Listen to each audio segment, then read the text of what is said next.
Okay. So, welcome everyone to DM Fight Club. Uh, I am Alan, also known as Arthas the Giant, and we're going to be discussing how to create combat, enhance it, and how to deal with the problem players during combat, so to say. Presentation shouldn't take too long, about an hour and a half. And there will be time to answer questions at the end. I have been a DM for going on 6 years now. I have been a member of DERPS for 3. Well, this is my 3rd year.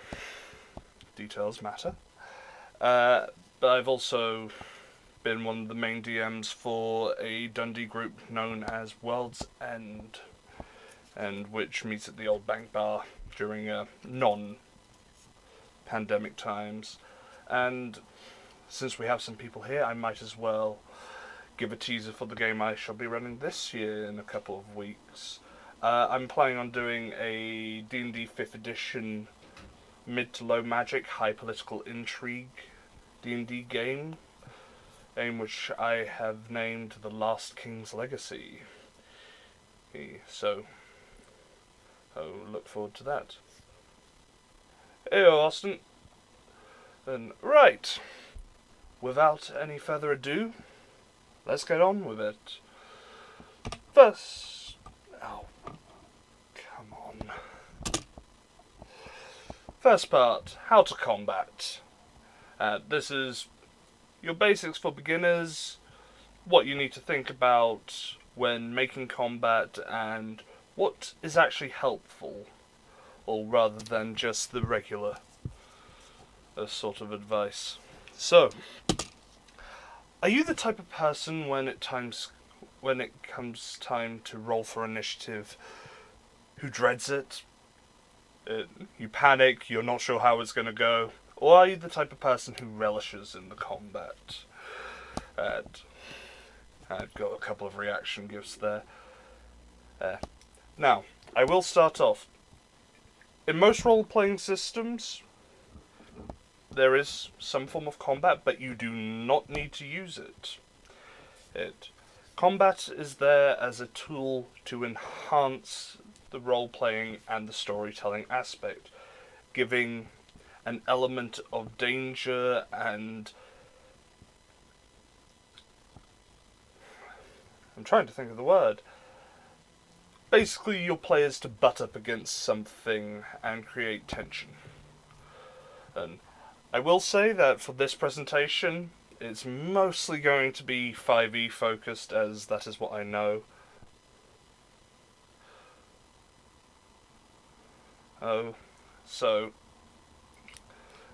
If you are part of another system, some of these pointers can be transferred over, but there are some specifics, especially in the 3rd section, which are more 5e related. Also, I use a lot of critical role gifts throughout the presentation, so if you don't like it, something you'll have to deal with. So, what do you actually need for combat? 3 things. Knowledge of what your players can and are likely to do. I have met DMs in the past where they have never looked at their player's character sheet and just go off what they assume. And this can work, but most of the time something unexpected will happen which can throw you off your pace if you do not prepare beforehand. Now, if you are doing a long-form campaign, you probably know what your players can do after the first few sessions, and then you just need to update your knowledge every time they level up. Reason why you want to do this is because, well, most players will have 1 or 2 main tactics. This is fine. If you want to make combat a little more interesting for them, you force them to use slightly different tactics. And this could be changing up how they approach a combat, or changing up what they actually do within it. We'll get into that further later on, but knowing what your players can and are likely to do is important. And even if it is just race, class, and subclass, that gives you a lot of information on what they might do. The next of the basics is knowing what type of combat you are wanting, how you want to use it in the narrative of your story, if it's there to try and weaken the players before a big boss fight, or is it there to add a suspenseful twist to the tale you're weaving. We'll get into that in a bit. And last thing, you need an enemy to fight. Whether it's a big baddie, a horde of goblins, or something a little different. And having the right enemy for the situation is crucial. I'll briefly go over the other things you can do. Simple ways you can make your combat better. Battle maps. Not every combat system needs battle maps. Most people can get by with Theatre of the Mind, especially if you're only doing the occasional combat session, but battle maps really do enhance. It doesn't even have to be a fully illustrated or dwarven forge put together a battle map. We're not all map view Mercer. But what I tend to go with is fold out grid, a couple of whiteboard markers, and just give the impression, put some obstacles, put some buildings, things, and it does wonders. Tokens. And this is the next. Dice encounters are your basics. Quite good. Sometimes can get a little confusing. I have used Legos in the past, little minifigures, because they fit perfectly in 1-inch grid paper. And they are somewhat customizable and dirt cheap to get. You can also, if you have an artist, print off little 2D minis. Print off little pictures of the characters, laminate them, and stick them in just a small wedge, and you have a 2D mini for your characters. It's real cheap, real simple, does require you to have an artist or to collect some art for it, but it's great. Another not zero cost but very budget friendly alternative which your players will love is using little sweets as the enemies, and whoever gets the killing blow gets the sweet. I have done this in the past. It's even better when you're doing a big boss fight and you put down an entire fucking pie on the battle map. That gets reactions. Music. Nothing sets an atmosphere more than the right soundtrack. And this can be anything for your home games. Video game soundtracks, fantasy playlists. Honestly, if you just Google D&D music, there are thousands of excellent resources out there. And the last thing to make a combat better, snacks. Enough said, really. As said previously, you can go for full terrain if you want to pull a Mercer. Issue I find, very expensive. Oh boy. And definitely something which you only want to do if you're hosting it in your home, because I have tried travelling with terrain pieces before. Not that practical. Another thing you can do at a home game, but isn't as practical if you're doing a game at the Union, lighting and sound effects. You can do a lot with this. It helps set the mood, makes great atmosphere. Yeah. Usually, if you are doing a multi-DM setup, having one person on sound effects and music, real big help. Also helps if you struggle with creating certain sounds and want to add that level of depth. Painted miniatures. As beautiful if you can get them, but again, a little bit expensive and very time consuming, although there are classes out there. And getting a miniature for each possible encounter if you're doing a combat heavy game is a little bit hard. I would recommend getting miniatures if the players are getting very invested in their characters, and there's plenty of custom sites out there to do that. And the granddaddy of all the things you can get is the gaming table / D&D man cave. Great for home games, can be a worthwhile investment if that's what you're wanting to do. Come in many shapes and sizes, but you don't need them. They're just very nice to have. So, know thy players.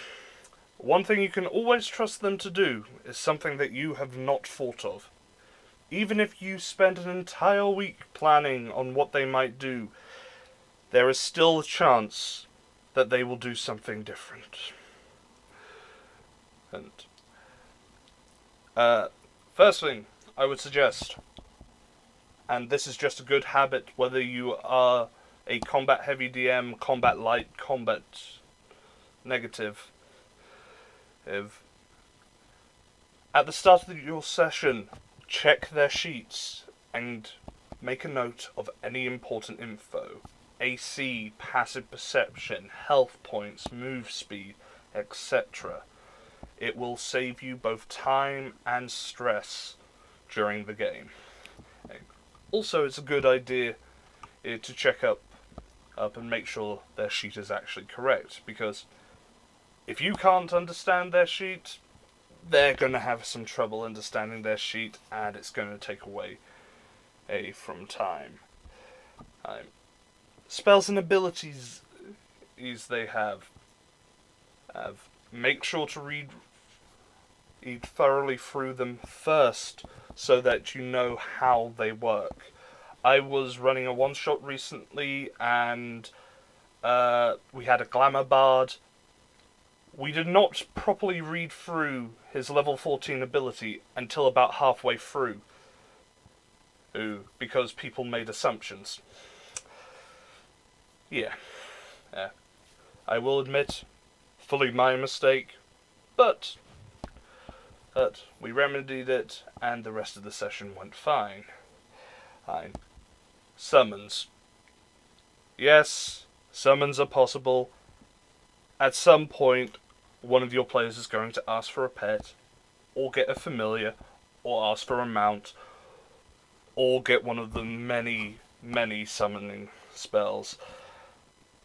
If they are the type to use summons, discuss with it firsthand, and make sure if you are using full-on tokens or miniatures that you have suitable tokens. And always make sure they have availability to the stat blocks.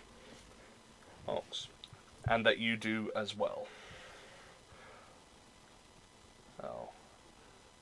Personality. This can vary wildly. Your players, well, one might be a strategist, one might be a hero, one can be an absolute dick. Had that before. One could be a panicker. Most people will panic. Opposite of that is we are basically gods, or overly cocky. Guilty as charged. You will also get people who are kind of quiet and shy around combat. It's worthwhile taking a moment and speaking with them out of game encouraging them to join in. And these are probably new people who aren't quite as familiar with role-playing yet. And the last personality I've written down is a very specific one. Over this last year, I had the pleasure of DMing for an individual. I am not going to reveal his true name, I'm just going to say his character, Gotai, was both the funniest and the most stress-inducing character I have ever had to personally DM for. Or off-the-wall ideas are plenty, and yeah, you will get a player at some point during your DMing career who you cannot plan for or understand. You will just have to improvise for them. And that is perfectly fine. He is one of the most fun people I've ever had to DM for. Or because of this. Speaking of that, dumb shit. Oh, sorry. Bullshit factor first. Remember, you control the rule of cool if you are using it. Remember to make notes on your decisions so that you can reflect on them and look back at what you've said previously. And don't worry too much. Sometimes they will just kill your encounter far too easily. This is fine. You'll know what happened and can improve on it next time. Now on to the dumb shit / funny shit creativity factor. Most of the memorable moments come from a player trying to do something in a moment and it just completely doesn't work the way they've intended, or it works despite all the odds against them. This is also fine. As said, it makes the most memorable moments and can put highlights in otherwise dull encounters. Last thing to mention about knowing your players: pets, mounts, and NPCs. Players get attached. You can use these levers to try and swing the fight. If a player is sort of blasé and so-so during the combat encounter, attack their pet weasel. You'll see their expression change dramatically. And if you're worried about them potentially killing off an NPC because they take it into a high-level fight, NPCs don't have to stick around. They can just leg it. Most of the time, it's very rare that the entire party gets surrounded during an encounter unless you plan it that way. NPCs, even pets, even mounts can just run away and stay on the edge of the battle until it's finished. Right. Types of combat. This is where some of the more experienced DMs might wish to listen in. And because not everyone realizes that there's different types of combat. Most people think, oh, we have a big fight, we have a small fight, we have a boss fight. That's it. And while, yes, that's true, you can break it down a little further. So, you have skirmishes. These are your basic brawls. There is a battlefield, there are bad guys, you have your players, they fight. Nothing more, nothing less. Yes. Puzzle fights. Little bit more complex. It could be a specific weakness of the boss, or maybe the players have to do something in sequence to expose a weakness. As it allows for a little more creativity on the player's side, and is great against murder hobos. Because murder hobos just want to hit things, I find. When they find that hitting things doesn't work, well, then they might start thinking. Escapes. two forms of this: the getaway and the chase. The getaway is where the players are obviously outmatched. Be careful at this moment, because unless they know they're obviously outmatched, there is going to be the hero player who will charge in and you're at risk of a TBK or player death. The opposite of this is a chase, where the bad guy is trying to get away and the players have to chase after him through all these obstacles. Can be great fun if implemented correctly. Similar to the chase is the non-combat objective, or NCO. This is the type of thing where fighting just isn't enough. You can have a timer and they have to reach a certain point or the ceiling collapses. It could be that if they don't beat it, the bad guy's scheme goes off and they have to deal with the consequences. It might be that they are infiltrating into this castle and need to open the gate to let the army in before they get overwhelmed. Or they might just have to save kittens from a river from a grumpy old cave troll. It can vary wildly.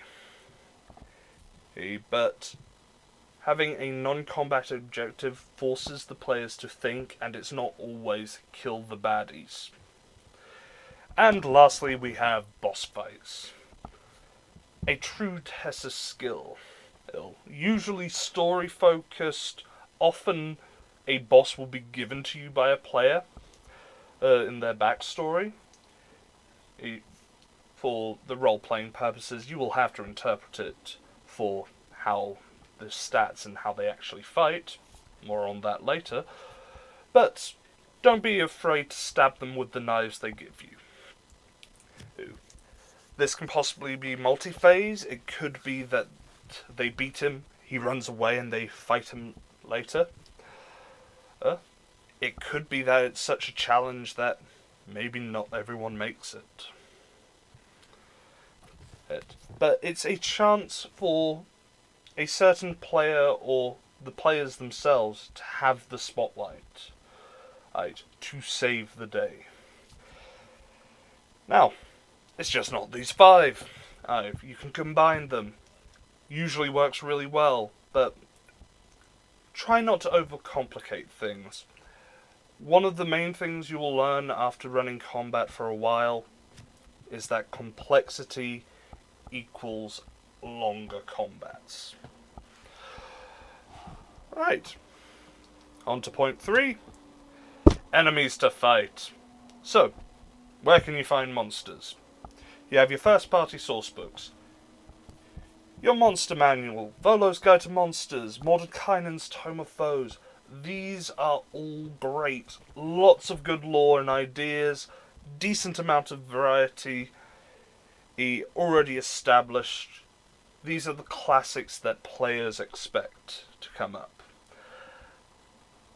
One issue that I have found with the core books is that it kind of thins out mid to high level and you have to get a little more creative.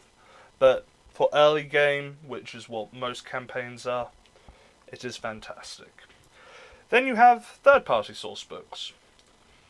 People have published a variety of books for 5th edition. Google is your friend, and to find options for other systems. Most of the time they're themed around an adventure or genre, and, well, depending on which ones you pick up, they can vary wildly in balance. That can be said of any published material. Your last option for making monsters is to make monsters. Homebrew. My personal favourite. I did it before I had picked up the monster manual. So I had just the end snippet from the player's handbook, and then whatever I decided to create for my first campaign. Does take some practice, and it will take a while to learn how to properly balance, but there are 4 ways that you can homebrew. One is steal something from an already existing game and recreate it. The blue circle token here is a bulldozer from the Page franchise, which I used as a potential encounter during a bank heist if it all went wrong. It didn't, and so I never got to use it, but it was there if I needed. Edit a stat block. The black ringed one here is an edited Illithid, which I use as the final boss as part of my most recent campaign. And I enhanced a few stats. It's changed up some of the abilities, and it worked wonderfully.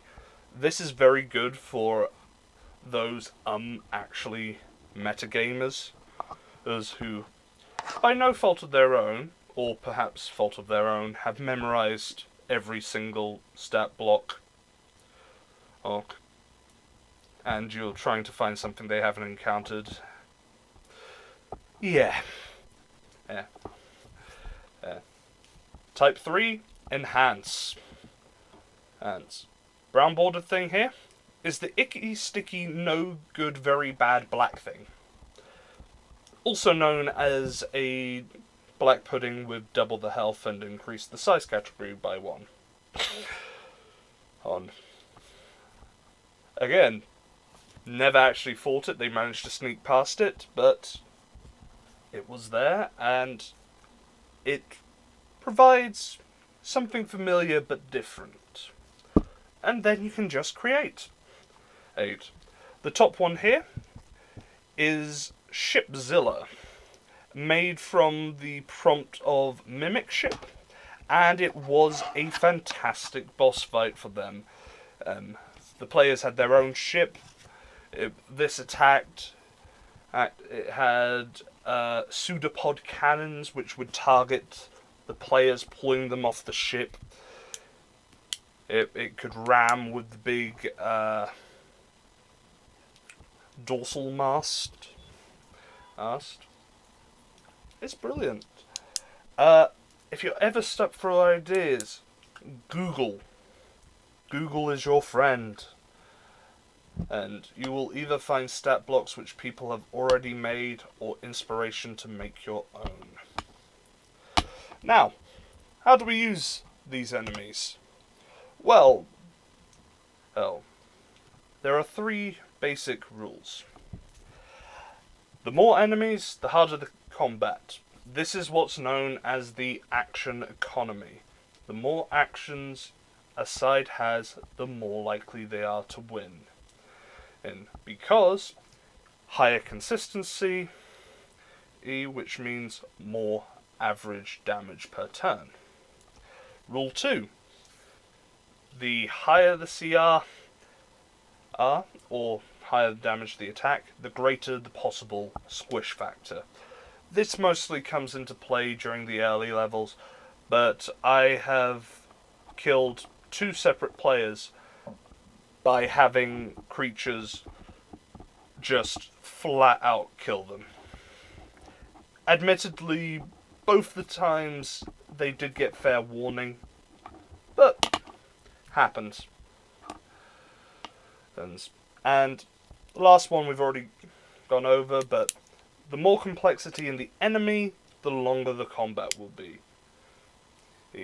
I have seen bosses where the stat block is 2 A4 sheets, and you really don't need that unless it's a multi-phase boss. Keep it single A4, or maybe 3 different attacks, 3 different layer actions, 3 different legendary actions. And rule of 3s works wonderfully. So, you might be wondering what this big ladder here is on the left. This is what I find to be the hardest and the easiest encounters going from top to bottom. So, to walk through. Hordes. Again, rule 1, action economy. So long as they are hitting and dealing damage, it can mount up quick. Especially if you're using the optional flanking rules. The demonic duo. What's worse than one adult dragon? Two adult dragons. And, diverse kit here means attacks and abilities which allow them to approach combat from multiple angles. It's not just I roll to hit. It's okay, I can knock them prone with a wing attack and then hit them with a tail. Or I have a breath weapon to deal AoE damage. Swarms plus a leader. If you want a big bad guy to survive, give him loads of little minions. This and big with minions are very similar. Swarms again, and more enemies, harder to combat, action economy. But minions can also be useful. Minor spoiler, well, pretty major spoilers to the end of CR Critical Role Campaign 2, but the end fight between the Mighty Nine and Caleb's old mentor, or the minions in that played crucial roles, namely Counterspell.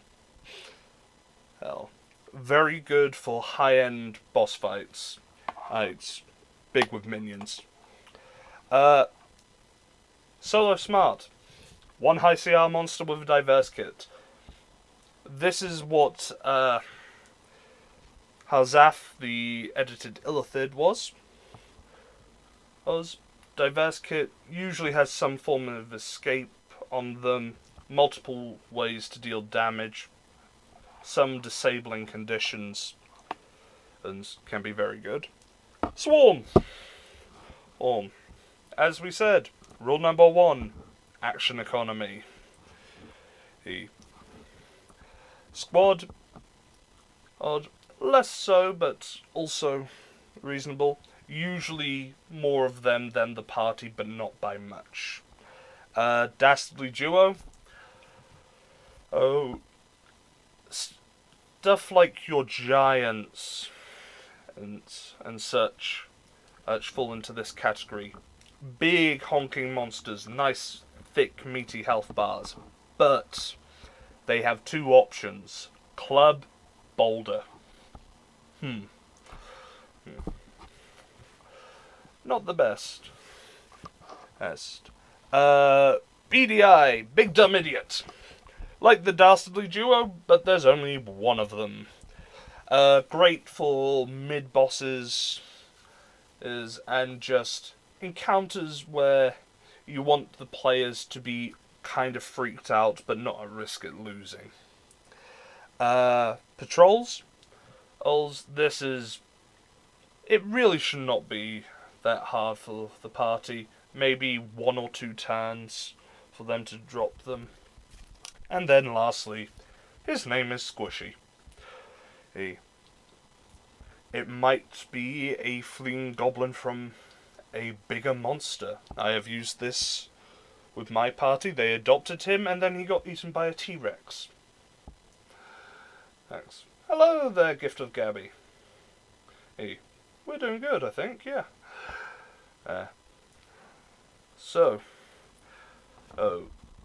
All of this is very much dependent on what your players have in their kit. What abilities, what spells. For instance, a mage with a lot of AoE, hordes, not that big an issue, compared to a demonic duo. Rangers or rogues which deal high damage. Demonic duo, not as scary as a horde. You will get a feeling for it. it as you go along, but this is a general look. The more martial combatants, the more they're going to struggle against multiple enemies. One last thing I would like to mention before we continue: stacking encounters. Have you ever had a dungeon where the party has gone through and stealthed past multiple encounters just to trigger a trap later on?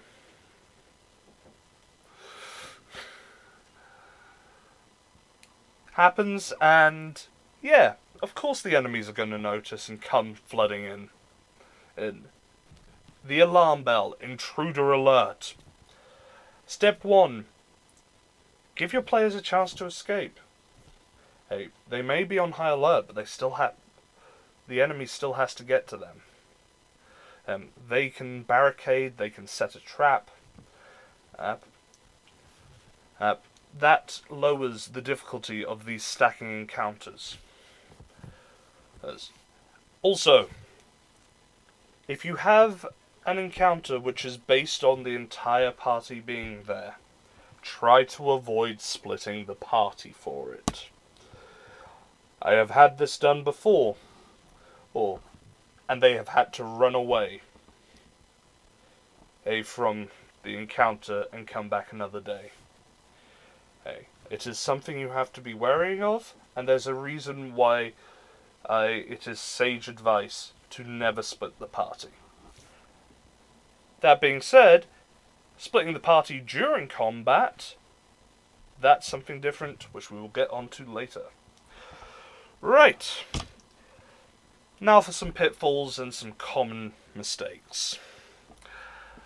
As mentioned earlier, forgetting a spell or ability. Yep, guilty as charged. We all do it. I once had a heist encounter, which I was planning on the players battling through this bank. And, the druid had stone shape. They dropped in through the roof, killed the one on the cameras, was dropped into the vault, and stole everything. There were some mess-ups along the way, but forgetting about that spell changed the entire flow of that encounter. Best way to avoid that: read through sheets before the session, and if you are going to have random encounters, read through them before the start of combat. Take 5 minutes, let everyone have a break, grab some drinks, grab some snacks, go to the loo, whatever, while you have a quick look at the creatures. Saves time and makes the combat flow much better. 2. Goodbye Squishy. As said previously, I have killed 2 separate players due to underestimating how much armor or health they would have. Because of this, I tend to avoid high damage attacks until about 5th level. That's when characters usually have above 20 HP, so you can start throwing numbers like 5d8 at them. If you start at a higher level, this becomes much less risky. Also a reason why I start most of my games at 3rd level. Because it gives them a chance to add some fun stuff to their backstory and pick some of the more interesting stuff like a subclass. Also, if you do have an instance where it's goodbye Squishy, remember that the party can always find a friendly local cleric to pay to bring them back. Not always, but it is an option. Number 3, keeping optional rules and home rules consistent. Yeah, if you have a lot of home rules, it's hard to remember them all, especially if you go after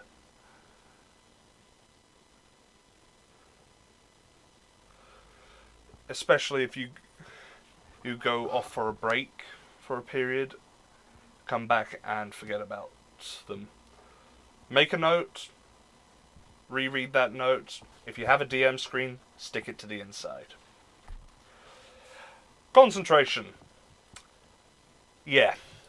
How many times have we gone through a combat to realise, oh, I was concentrating on a spell and I took 3 separate hits? Yeah. Been there, done that. Several ways to work on this. Have little tokens so that players remember. Or, if you want to be really mean, if a player forgets to roll a check when they take damage for concentration, they just lose concentration. And as I said, kind of mean, but they will remember it for the rest of the campaign. I mean, if you do that. And concentration, not too big of an issue, just roll later. You might need to change some damage value, but that's fine. Rule number 5, plot gets one shot.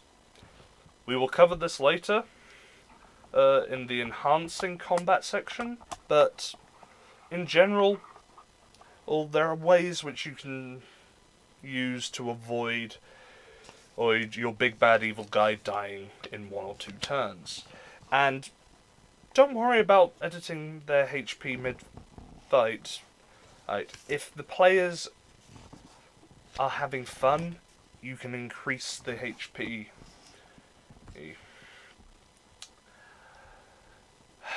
Battlefield overload. Yeah. How many times have you looked at an initiative counter and thought, okay, 20 items, great. Yeah. Not fun, not easy. My basic tips for this: group up similar enemies. Look at horde rules. If you have over 20 enemies all trying to attack the same thing, look at the thing's AC, look at the enemy's bonus, and then work out what the average amount of hits for that amount of enemies would be. An alternative to this is to use reverse maths. Find out what they need to roll to hit, so you don't have to fumble through going 16 plus, what was the modifier, 3, 19, that's more than 18. You can just go, okay, I need to roll a 15 to hit, I have 3 above 15, great. 8. Roll damage together. Makes it really easy. Number 7. Don't let rules bog you down.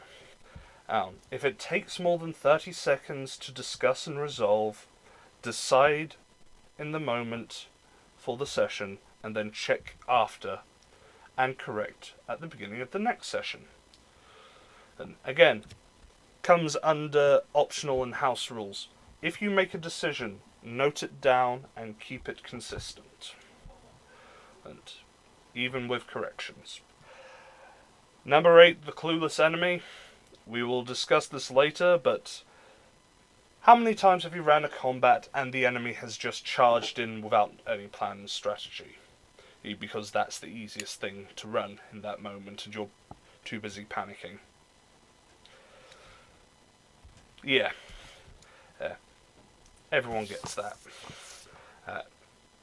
As said, we'll have a look at this later, but try to avoid the clueless enemy. Not always, but do try to. Number 9. Your circus, your monkeys.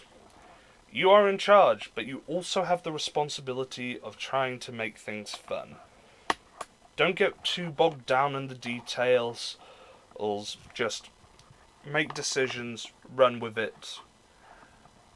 I have seen DMs who have been so focused on getting every little thing right that it's just not fun for the players. First and foremost point of combat: it should be fun, it should be interesting, it should make tension. If people are getting bored, you are doing it wrong. We'll have ways of making that better a little later. Rests matter. How many times have you gone through a dungeon and the party are like, oh, we should have a short rest? 3 different times. Yeah.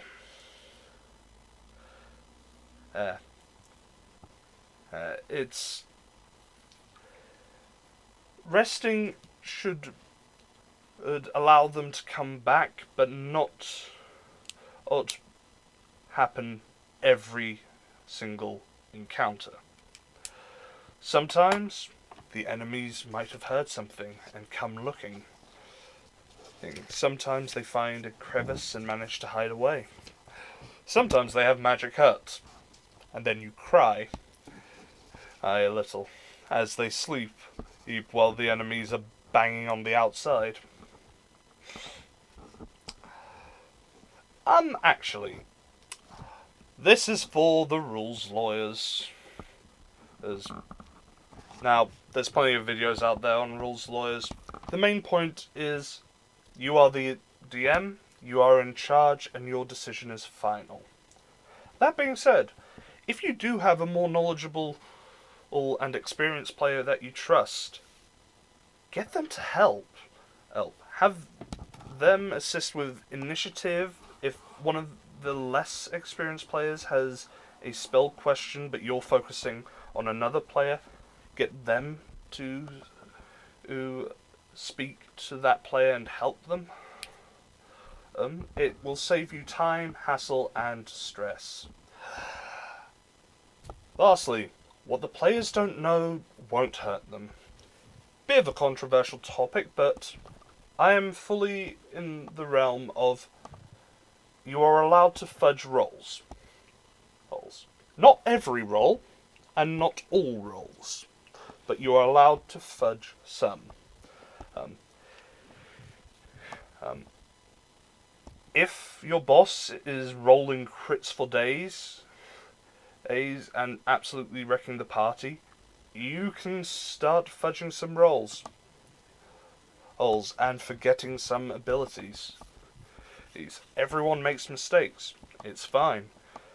I will say, key plot moments, if you are doing a roll for that, roll it out in the open and let it be obvious.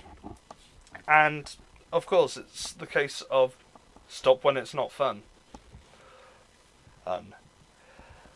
Sometimes players want the challenge of a boss who is seemingly invincible. Sometimes they don't. Right. That concludes part 1 of the presentation. How are we all feeling?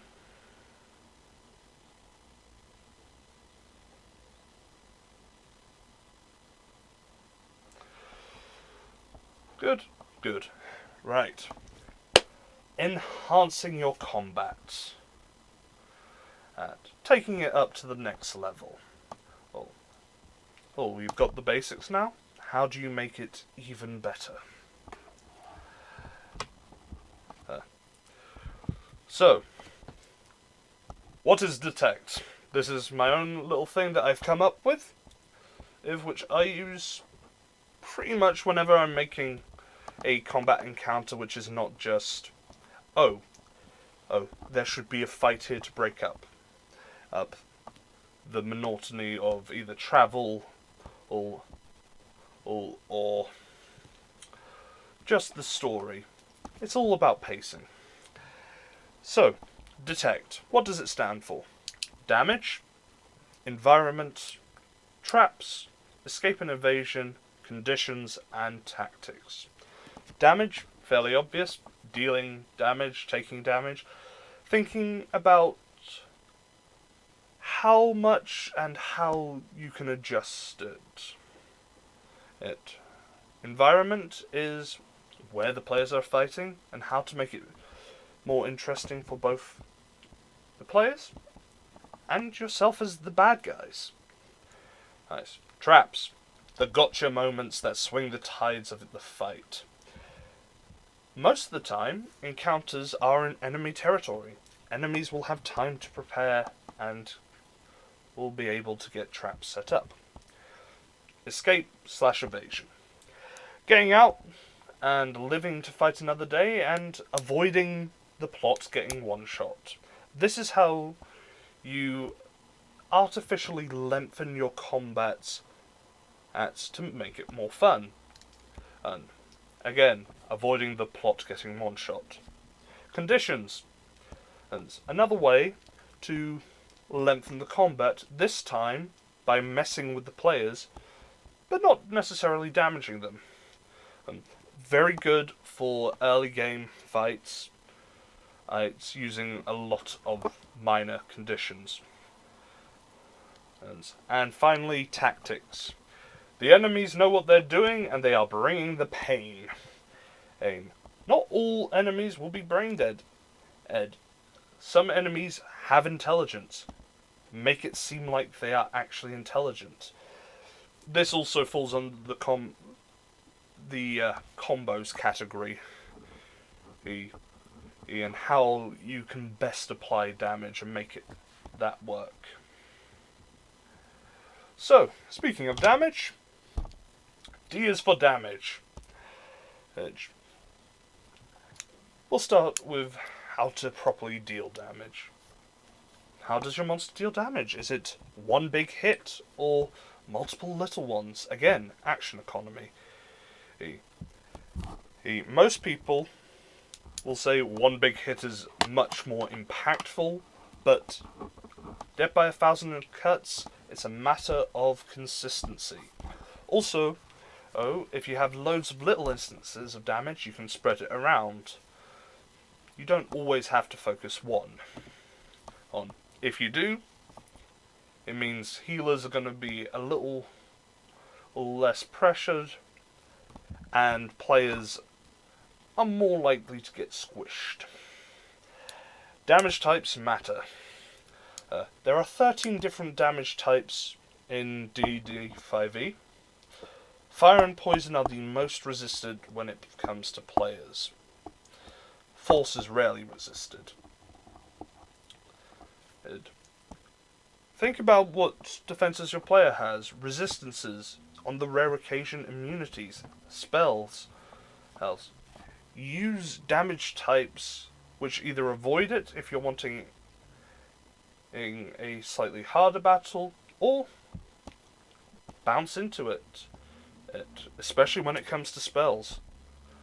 Else, it gives the players a chance to feel smart and feel powerful. Attack rolls versus saves versus continuous or unavoidable damage. This is where it gets a little bit more complex, but it really comes down to what you're feeling.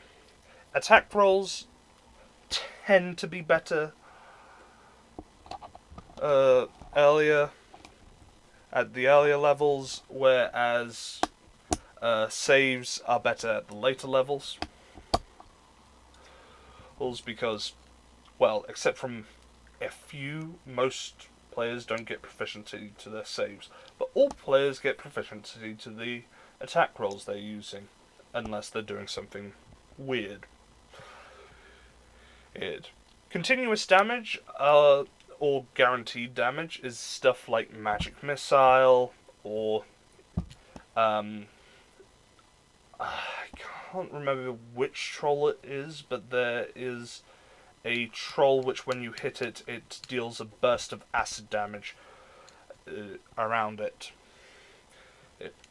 Continuous damage like that is a great way to chip down high health players, and usually a mixture works rather well.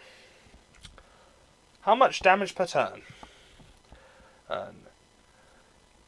This is a hard one to describe without a sheet of paper and a lot of maths, but to put it in the basics, if you want a fight to feel challenging, you should be just slightly greater or equal to the percentage of damage dealt compared to health compared to the party's percentage of damage compared to health.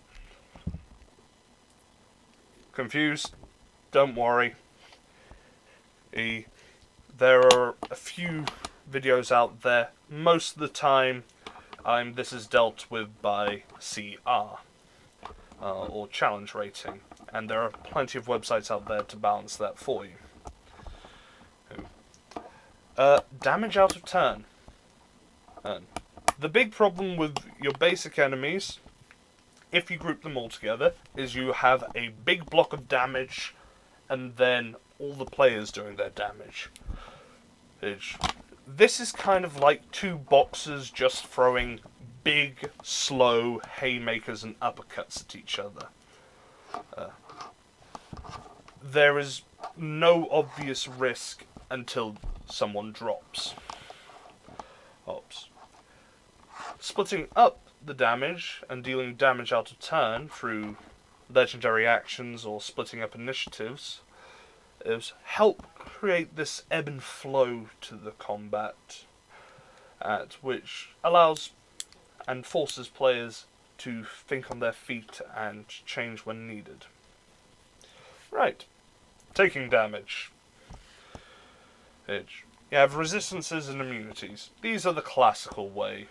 Punishes single type damage dealers, but can be very exclusionary. I still remember the one time in a game when I was playing a rogue, and I snuck into the enemy's base. One of them came round on patrol. I was hidden, stabbed out, got a crit, felt amazing. Your attack does nothing. Shit. Yeah. Immunities should be used sparingly until you get to the high levels. And by that I mean about level 8 onwards. You can bring it down further, but make sure your players have options. Thresholds and limits. Thresholds punish chip damage dealers, and limits punish the bomb damage, dealing massive amounts in one hit. These are what I like to use to make sure bosses don't get instantly one-shot. You might say, oh, it's unfair, it's not realistic. Well, it kind of is. Thresholds, a monster has thick hide. You might stab into it, but it doesn't care. You don't actually deal any realistic damage to it. Examples from nature, honey badgers and wild boars. You can shoot a honey badger and it will keep going because the bullet does not have enough penetration power to get into its hide. You still hit it, but it doesn't have enough to penetrate it.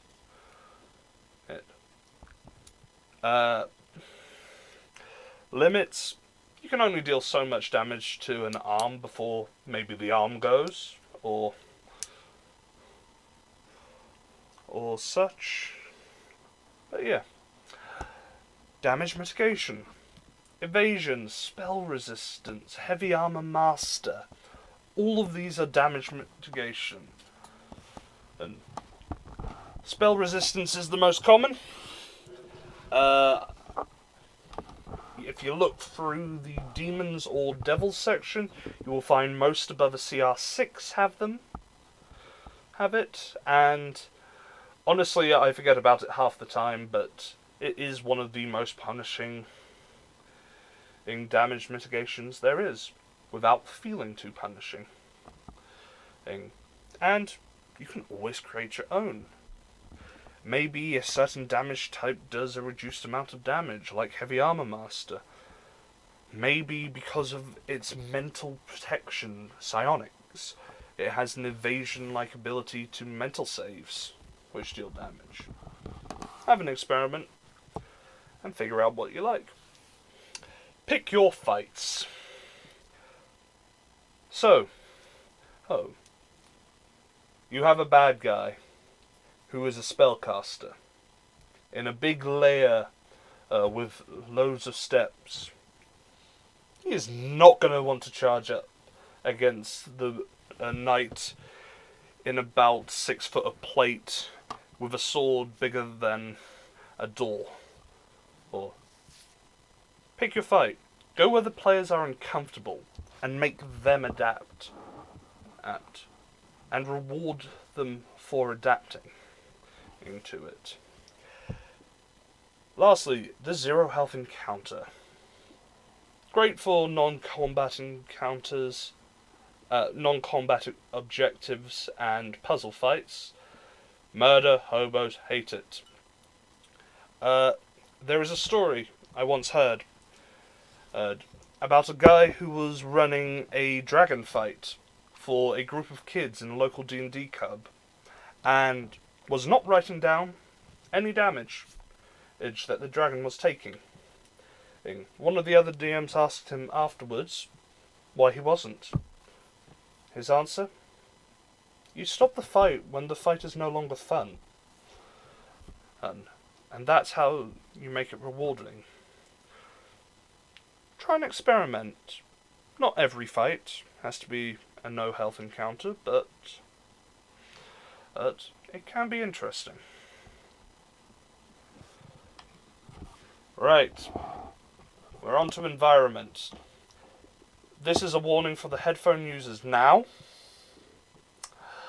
but primarily, stop using only boring ass square rooms with nothing in them. Real battle maps have curves, interesting stuff. What sort of interesting stuff? Stuff that can be used by both players and enemies to change the dynamic of the fight. Right. Namely, cover. Forces movement or the holding of actions, easy to implement.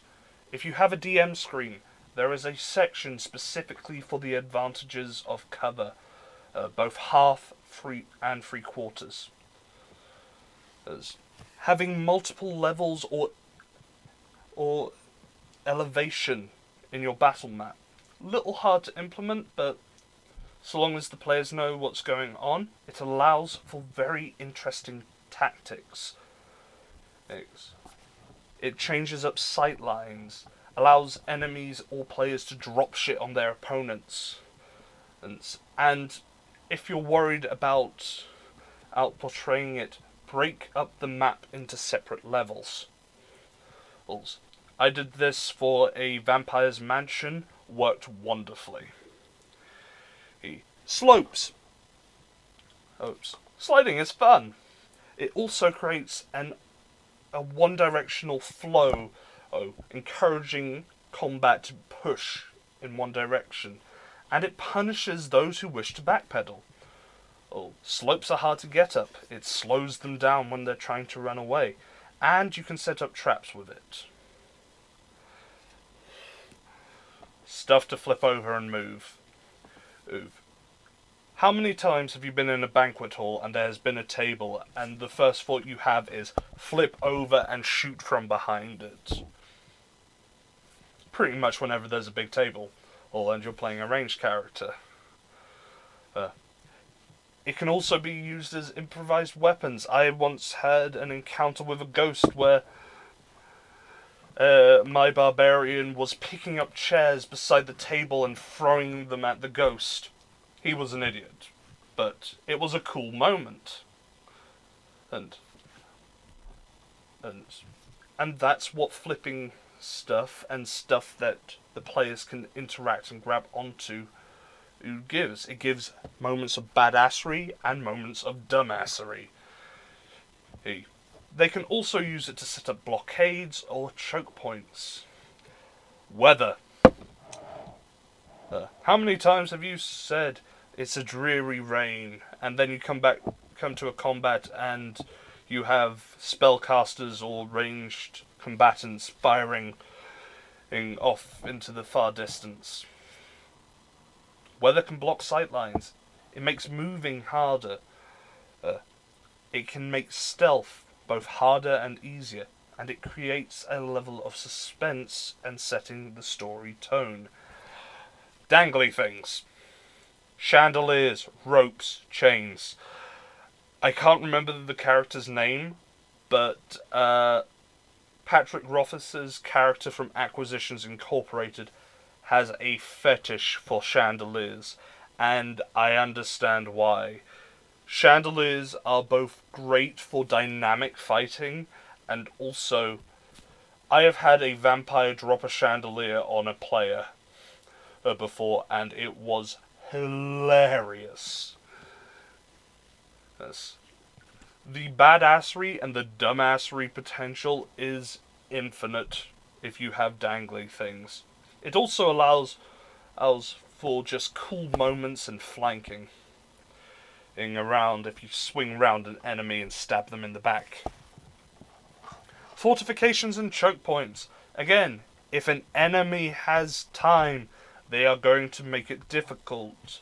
It encourages thinking, tactics, and creativity. Also, it's an easy way to make your enemy seem smarter.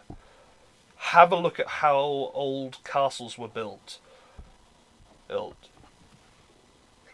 There's the story of how staircases always rotate. Now I'm trying to remember. Clockwise, I think. Yeah, clockwise. So the person running at the top of the stairs would be able to attack with their right hand easier.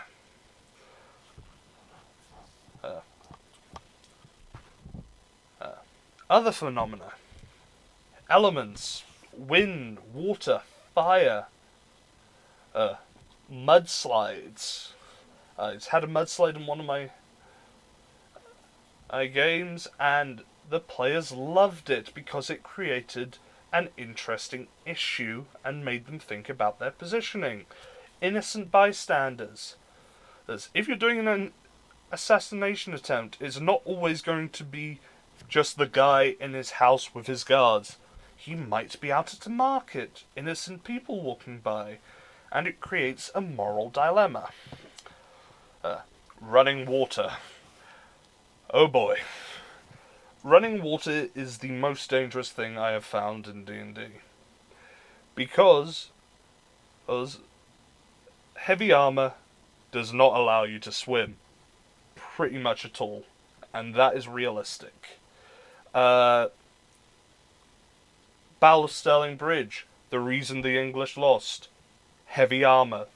They tried to go around the bridge after the Scots had basically giant men swinging swords on the bridge. And most of them drowned. Running water is very dangerous. And it's not just combat. You can use this to set scenes and have it during role-playing, just in case. Okay. T is for traps. Traps in this instance can be your classical passive ones or activated things that the enemy might have. So, passively you can have pressure plates, punji pits, bear traps, pitfalls, basically anything out of Indiana Jones or similar movies. He's put it in a campaign and it will work wonderfully. Different sorts of alarms and alerts. Not just the alarm spell. Hell, it could be that, well, it's a trap which injures. How many people do you know who don't scream out in pain if they get injured, suddenly and alarmingly? A fun one which I had used against me in a game. Bones or eggshells create a lot of noise when stepped on. Great for alerting enemies.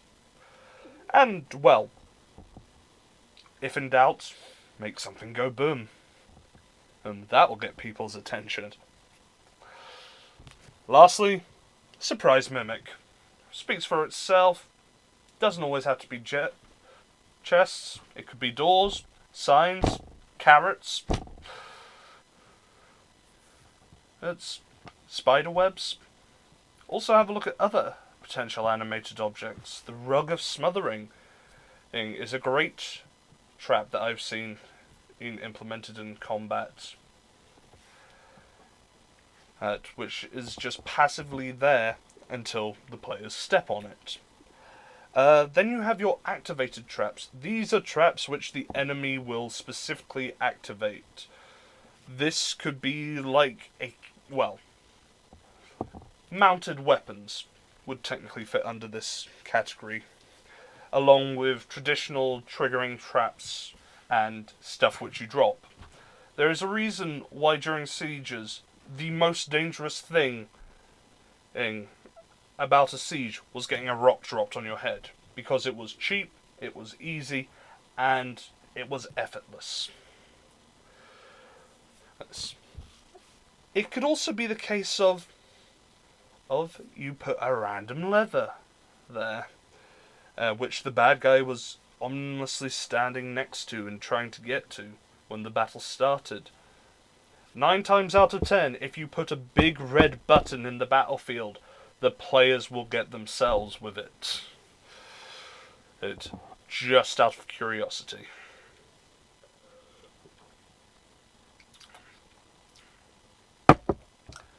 If you do have a creature which they are fighting in its lair actions fall under activated traps in this instance. Most lair actions have one which deals damage, one which will disable all the players briefly, and one which allows whatever creature who's in the lair to evade or escape. This is probably the main tool which you can use to control the flow of battle. I once had a group who assault a black dragon in its lair, and they got it down to a quarter of its health in 2 turns.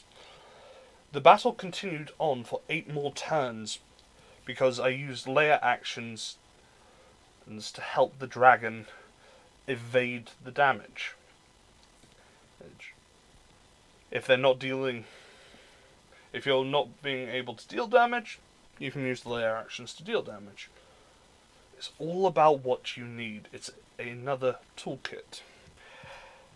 And lastly, having spells which just separate things. It's not technically a trap, but it fills the same role.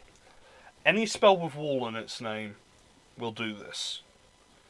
There's Wall of Fire, Wall of Water, Wall of Blades, Wall of Radiance, I think. Or Wall of Light, I can't remember what its name is. Have a look through them. They are great for, again, in-combat separation. It forces a small group, might not be the group that's best at it, to go after the big bad evil guy, and the other group to deal with the minions. And it makes them think, and you can reward them for that. Also, check out a few other spells.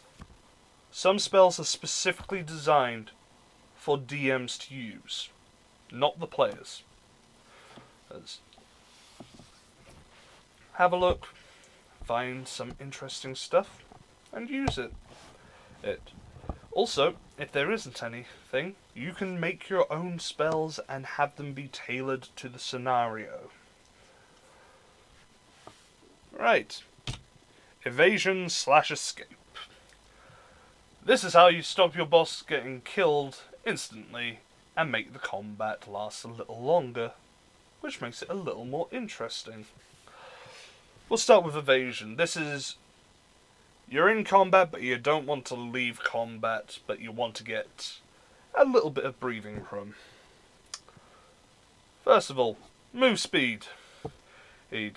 Players, on average, unless they are rogue or monk, will have a move speed of about 30. You give your boss 40, he gets further away than most of the melee combatants, and, well, most people will be melee, aside from spellcasters.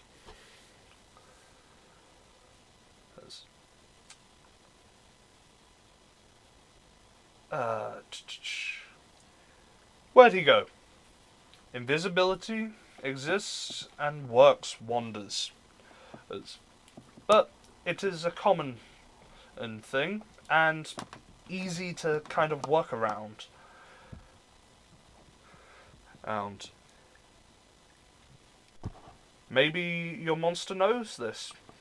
Maybe it tries to mislead the players as faking the direction it's going in. Plus, when you break invisibility, the advantage can be great. Similar to invisibility is turning ethereal. Well, allows you to move through some barriers. There's several spells which will help with this. Blink springs to mind, being one of the main ones. The main issue you will find with this is a lot of players, once they realise, will hold their actions. And you'll have this trigger where all the attacks go off. Teleports. You can't catch something if it teleports. Short range ones are great for getting near the squishier ones, and is fantastic at getting out of grapples. Also, very good if you have a multi-level battlefield, which is kind of winding and twisty and hard to get up and down. Well, get up quickly, unless you're flying. Spells help. Defensive spells, flight. Right. All of this is fantastic. Plus, there are spells specifically designed to help break concentration of players. Namely, Magic Missile.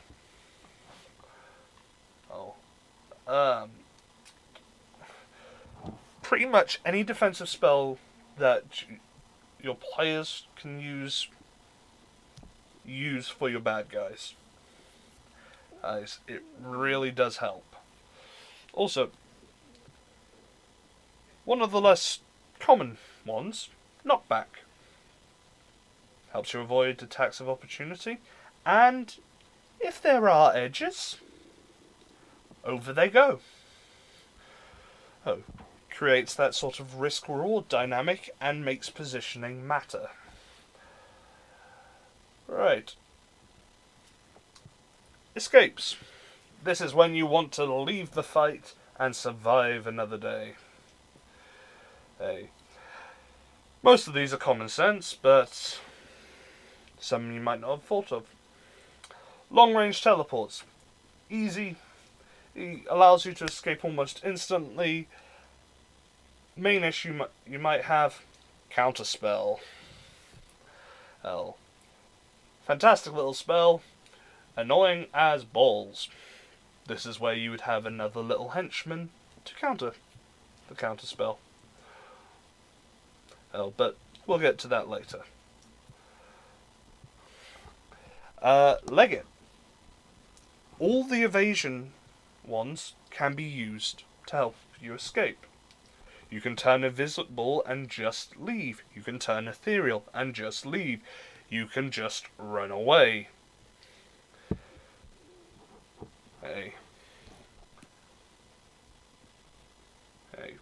All these can help you to just escape and survive another day. Totally expendable henchmen. Minion blocking. Willing to die for a cause. They don't need to attack, they just need to grapple and dogpile the party. Because, well, if two party members are getting swarmed, it's not likely that the rest will leave them there. Also, it's great if they had snuck through the hideout, which your big bad evil guy is in, and ignored some of the encounters, or they just focused the main bad guy. False segregation and traps. Well, we've already discussed this.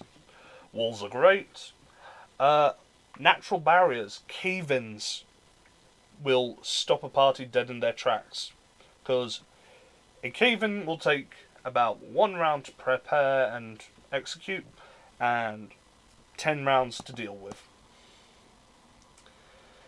Also, other barriers. If you are hunting a high-level druid, if the party are fighting a high-level druid in a wood, have the wood react and defend, and blocking their path, making it difficult to get through. Saved by the B-plot, or as I like to call it, the Deus Ex Machina, or God from the Machine. It can work both ways.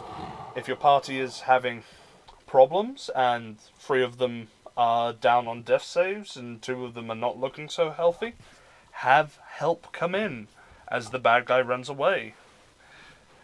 Or have someone come in and help the bad guy. Reinforcements come under this category, and it's great as an oh shit alternative.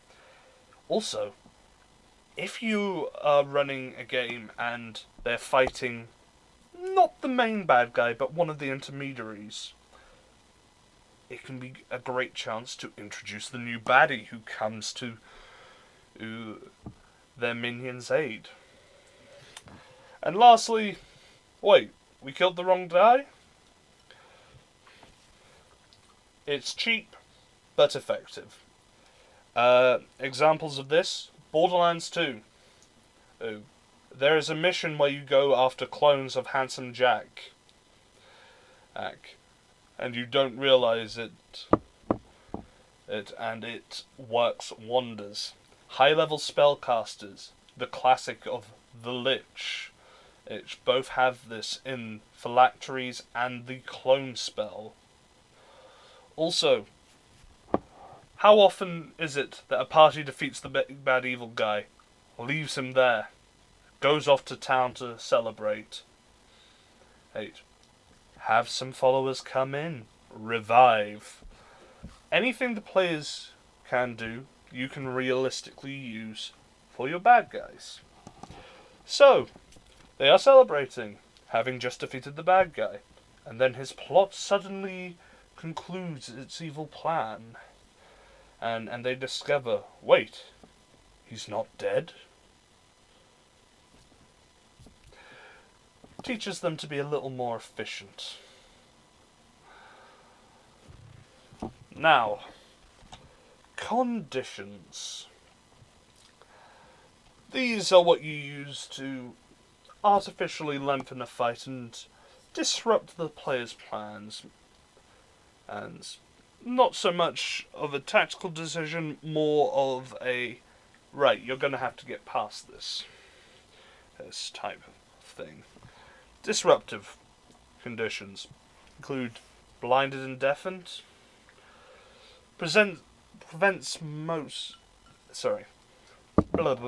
Disruptive conditions include being blinded or deafened, poisoned, frightened, and the early levels of exhaustion. These will prevent most advantage-based builds. They don't always stop the players in what they're wanting to do. It just makes it a little harder and slows them down. You then have your restrictive. You're grappled and restrained, stunned, putting them to sleep or knocking them unconscious, and the mid-levels of exhaustion. These ones actively prevent the players from doing stuff on their turns and forces them to make saves or do other things to try and get rid of them, often wasting multiple turns. These can make certain characters feel quite powerless, but almost every single class has some tool to beat one or more of these. The last type of condition are what I call the oh shits / the mean ones. Charmed / possession. Great fun. especially if the party is one which focuses on buffing up a core or character, such as a paladin or barbarian. You charm them? Well, it was 5 protect 1, now it's 5v1 and the friends. And paralyzed. Advantage and auto crits are a nasty combination. They can strip and kill a player super easily. Petrified. Nothing says fuck you like turning a player to stone. Use this one very sparingly and only if you're evil. And the high levels of exhaustion. Yeah. One of them is you have no move speed and half HP. The other one is death. So, yeah. Be careful with exhaustion. All of these will cause a change in the player's battle plans, whether they like it or not.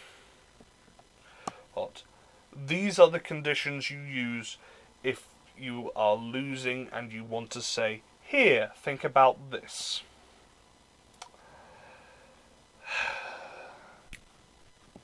Right.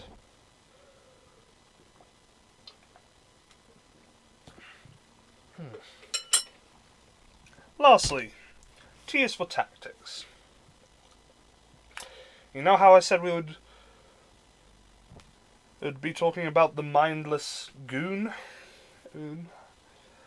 Number 1. Stop playing dumb. Don't just wail away hopelessly. Combatants will try to find a weakness, so long as they are alive. Knocking prone, grappling, and such, all are ways to make the fight easier for the enemy. And if it's a group, one might try and take down the guy while the other two kick him in the ribs. 2. Take notes from nature. Fun fact. Predators will only attack if they believe it is an easy kill. This is because if they get injured, they can't hunt, and if they can't hunt, they die. Herbivores, and non-predatorial creatures, don't give a shit and will attack you if they perceive you as a threat. Use this in D&D. Is your creature a hunter? Like an owlbear? Is it hungry? Do the players look easy? Is your creature one which will just sit there, happily mind its own business, but, oh look, shiny things with pointy sticks? Number 3. People don't want to die. This is a pretty much universal truth. People really don't want to die, but monsters do not care, especially undead.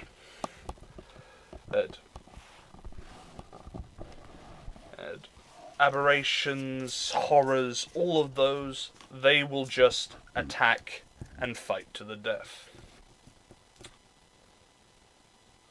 Right. Combos. Think about how you're going to actually deal damage with your monster. Maybe the monster has an inbuilt combo where you weaken the player and then deal the large damage. Keeping it simple. You do not need to go full Sherlock planning all these different actions and attacks in a turn. It could be as simple as I believe the creature is called the Mero.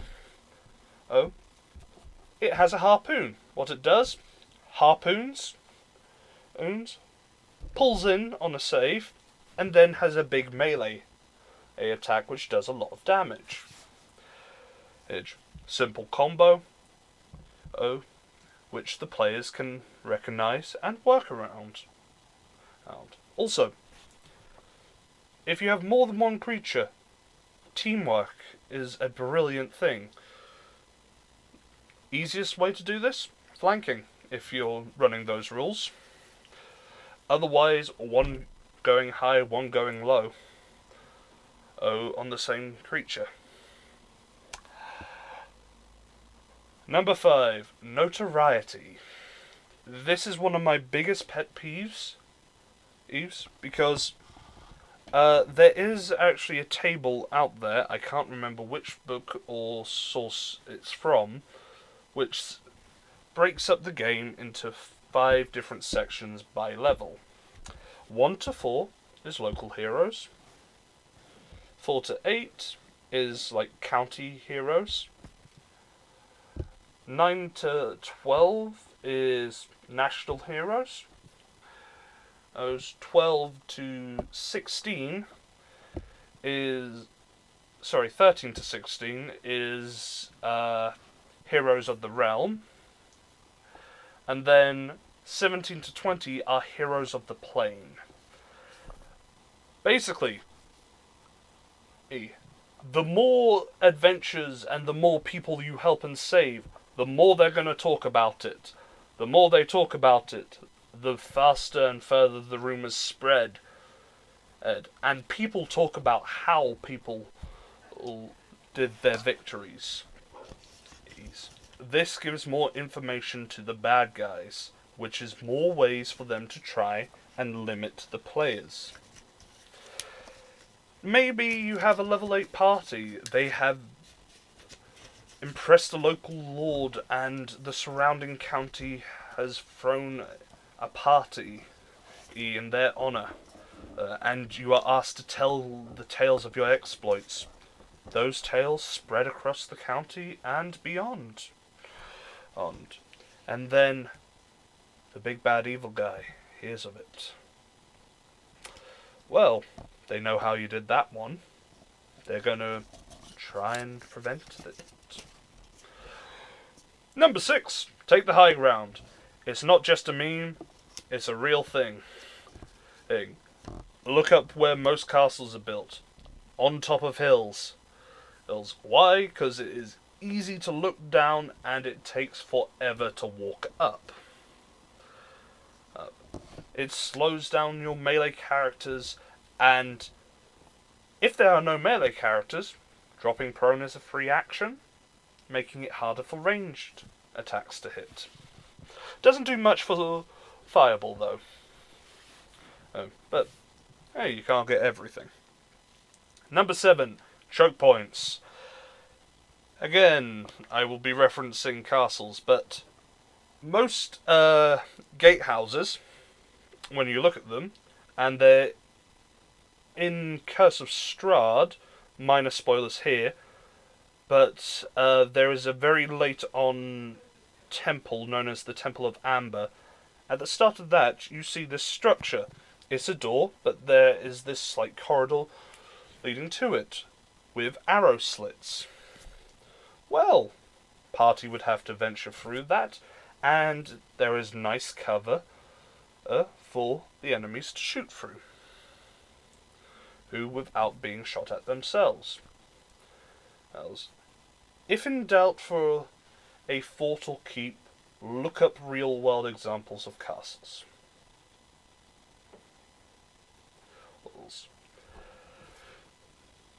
They limit movement, it limits what damage can go through, and it can expose your players quite nicely. Number 8, range should be used. It's part of the game, it's in the mechanics, it is a fantastic way to get free and safe damage on most party members. It also allows you to ignore the tanks and get to the squishies in the back. I will say one thing, ranged attacks don't need to hit hard, they just need to hit. And number 9, the best laid plans.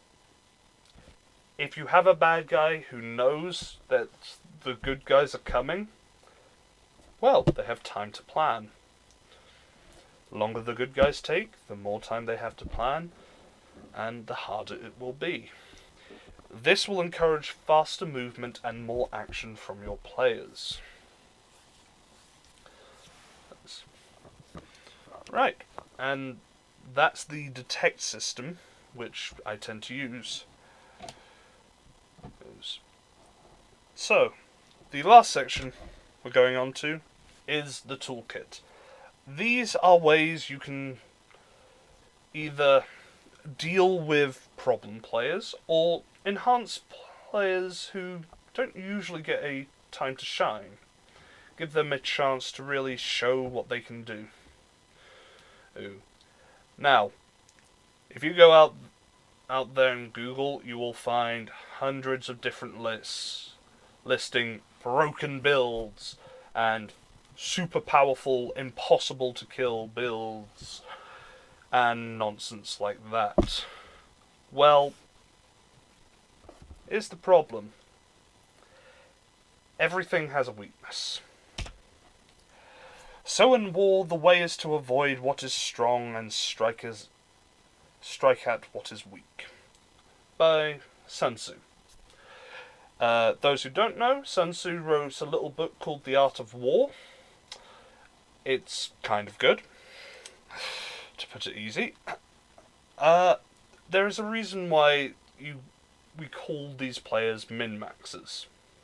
They maximize one thing at the cost of other things.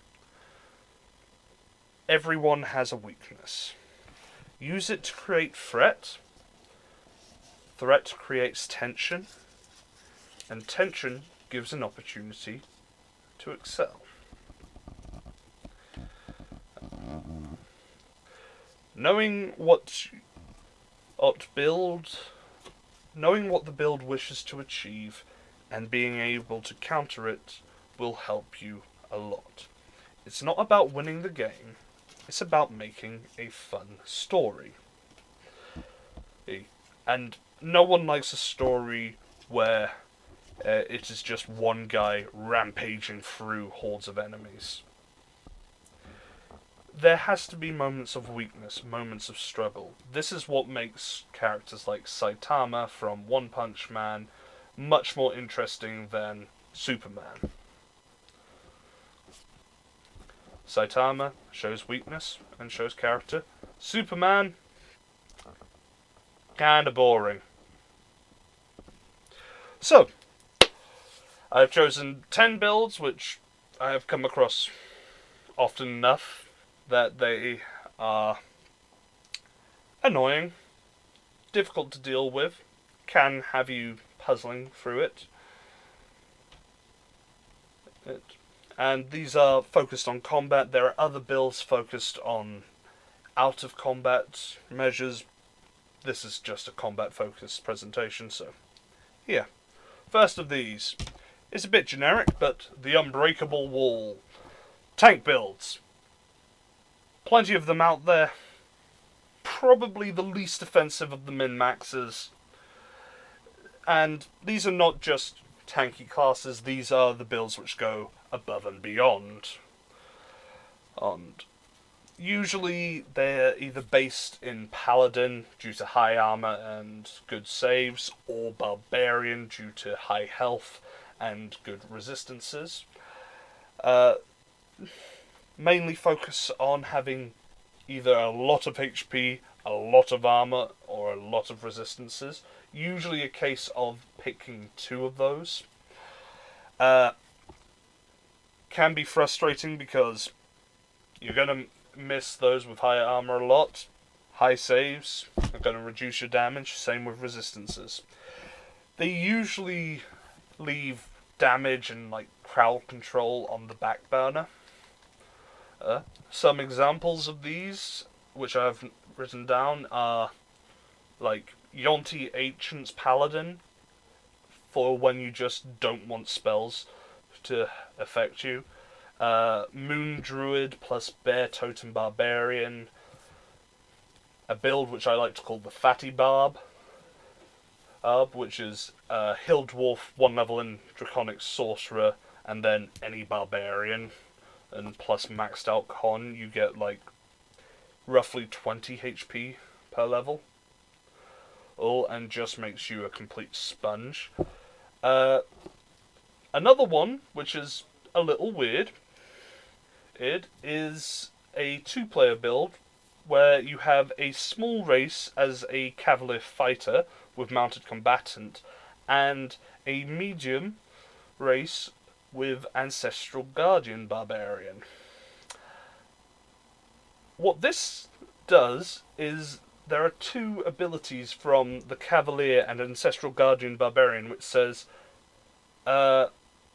when you hit a creature, so long as it's within 5 feet of you, any attacks made against any other creature are at disadvantage. Yeah. Both of them attack the same one, disadvantage no matter what. Plus, you get either great armor or good health from the Barbarian. Last of these, this is a very high level one, but it is the most brutal when it comes to the saves. Monk Paladin. Specifically, 14 levels of Monk and 6 levels of Paladin. It gives you proficiency in all saves, plus your charisma bonus added to each of the saves. Yeah. Kinda bonkers. But, as we said before, every build has weaknesses. The solutions to most tank builds: non-damage based control. Kinda hard to tank damage when you're banished to a separate dimension. And restrains also work quite nicely. Continuous or guaranteed damage. It doesn't matter how big your HP pool is if you cannot outpace the damage which you are taking. You can also just ignore them. Honestly, this happens more times than not, and it's a little bit cheap. The player will tend to take note of it. Also, give them something like a pitfall trap, they will struggle to get out of it.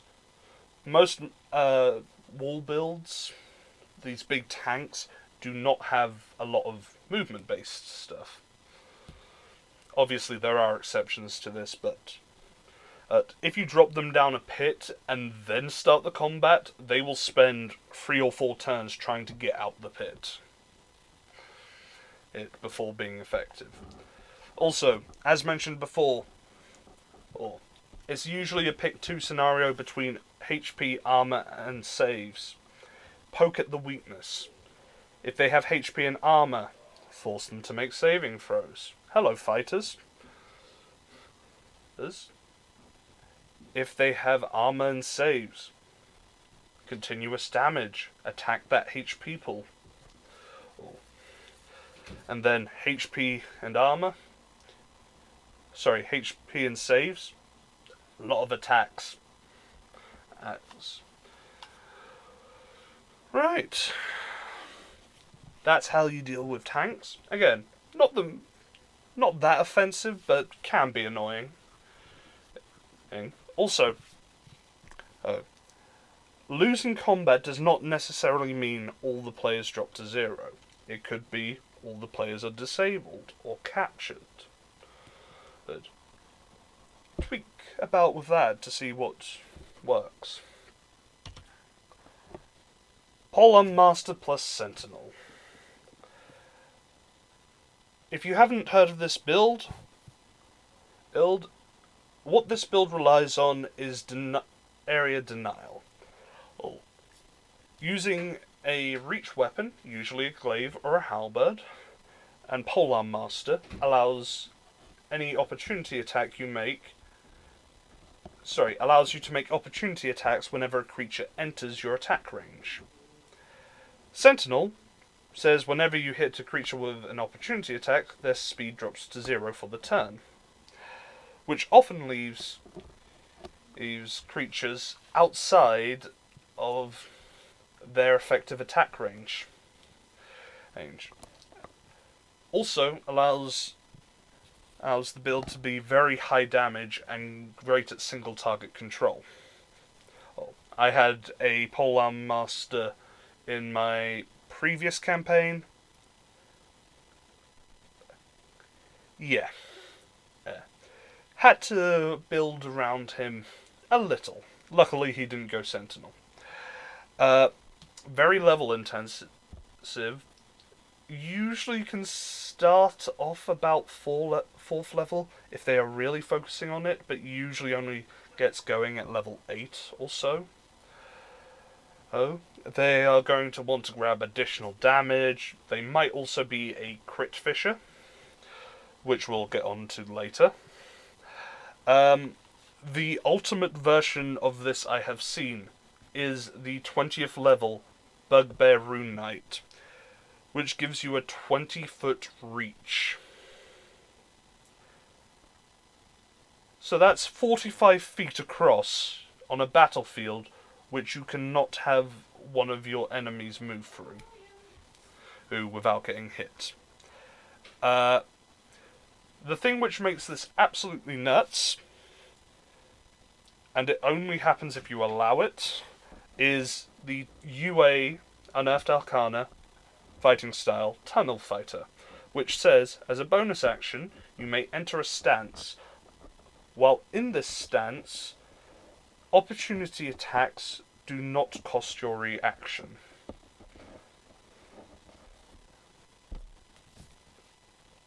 Let that sink in for a moment. Yeah.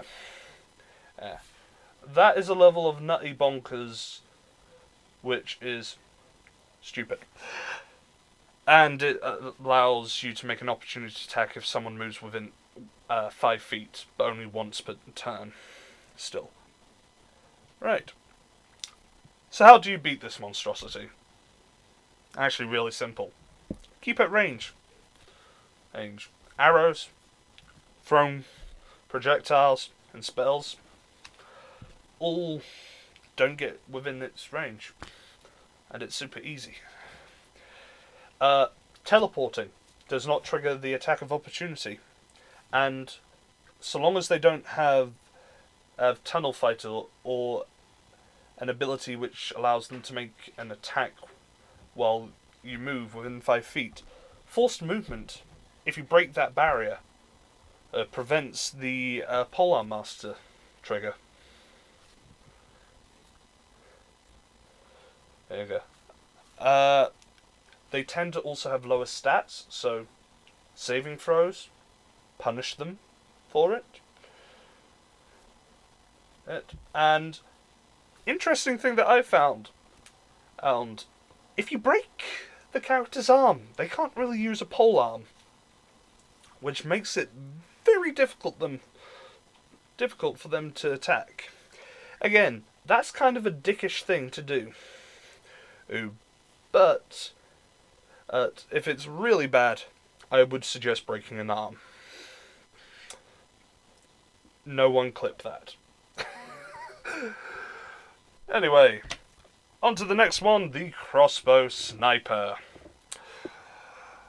High damage, long range, usually crossbow expert, sharpshooter, and maxed dex. Will have the most damage done and will have taken no damage because they are always in the back. They get bonus annoying points if they also use Elven Accuracy. Usually fighters, rangers, rogues, anything which either allows for multiple attacks or additional dice on the damage. Probably also a crit fisher, don't worry, we'll get to them later. One way to limit them, it's not really limiting, but it is a way which makes it a little harder to play. Make sure that they're keeping track of ammo. So, how can you beat something which deals massive amounts of damage at range? Teleport behind them. Get into melee. Hey, most players won't realise it, but Crossbow Expert allows you to ignore the disadvantage from a creature being beside you. Doesn't really prevent things from punching you in the face hard.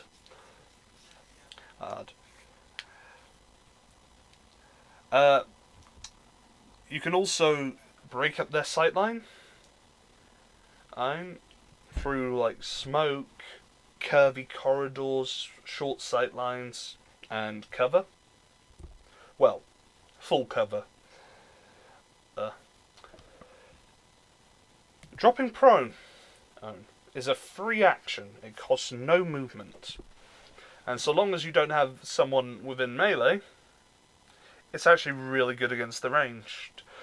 As is anything which sort of provides disadvantage, slowing down that damage potential.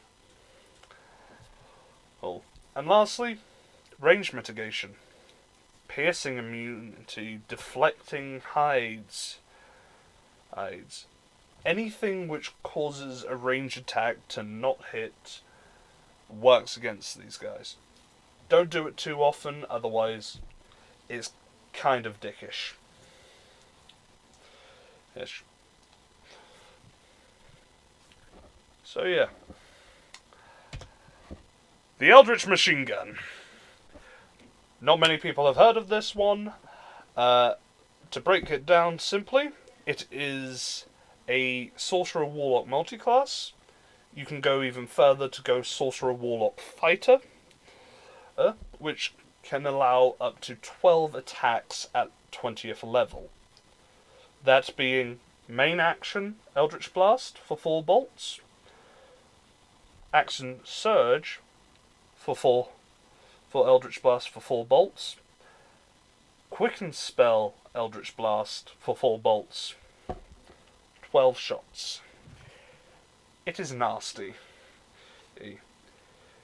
With the correct Eldritch invocations, that could be 12d10 plus 60 damage, based off your charisma, plus 12 times any bonus dice. The example I give is Hex, so 12d6 additional damage, and up to 120 feet knockback due to Forceful Blast or something like that. I haven't gotten a note of it. It is very high consistent damage. It only gets better as you level up. And most of the time, you don't really need any other spells except for utility. So, most of the points can go into sorcery point. So most of the slots can go into sorcery points to go into Quicken Spell. A variant on this is the Eldritch Sniper, which, while not as effective, is funny and very annoying in wide open areas, because it can reach out to 1,200 feet, which is something like a quarter of a mile. Which is kind of ridiculous when you think about it. So, how do you beat this? Going into melee and staying there.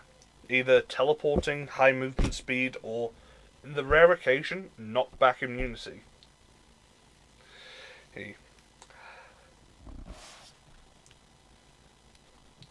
Again, and I will say, swarms tend to beat most of these high damage per attack ones.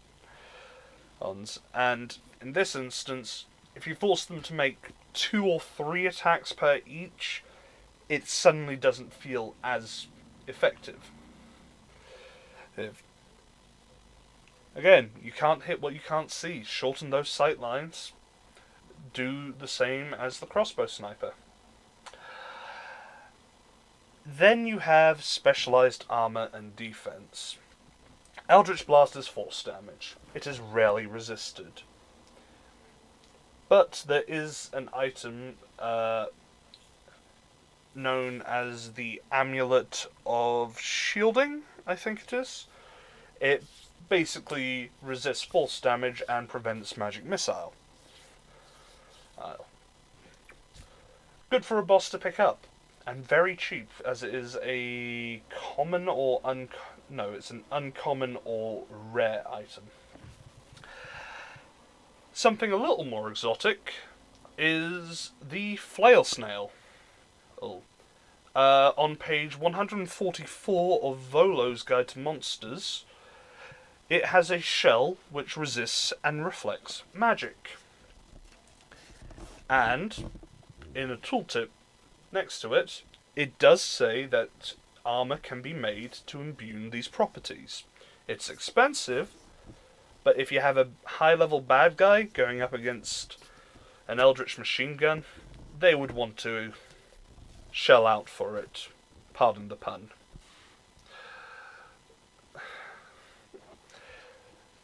But yeah.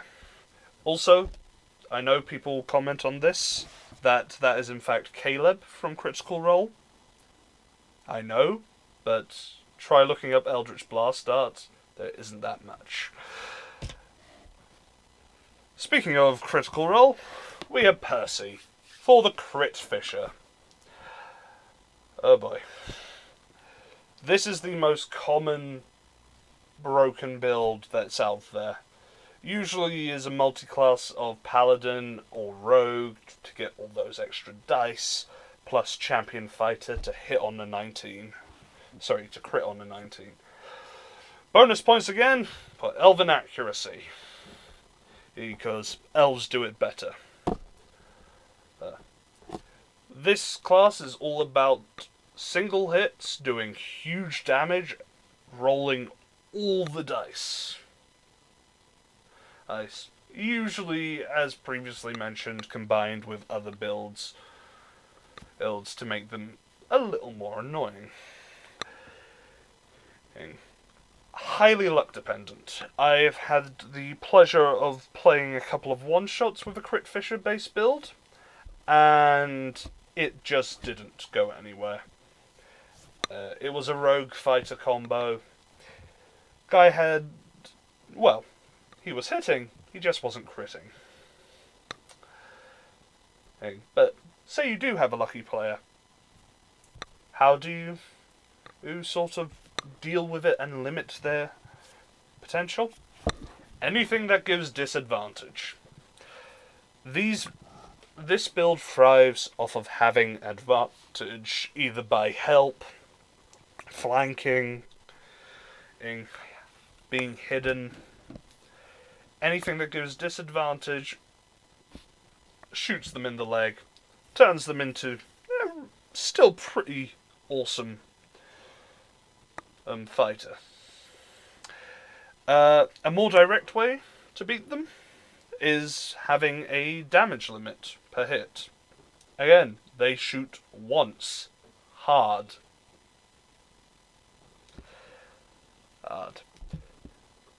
Doing 100 points of damage doesn't really feel that good when only 25 actually hits.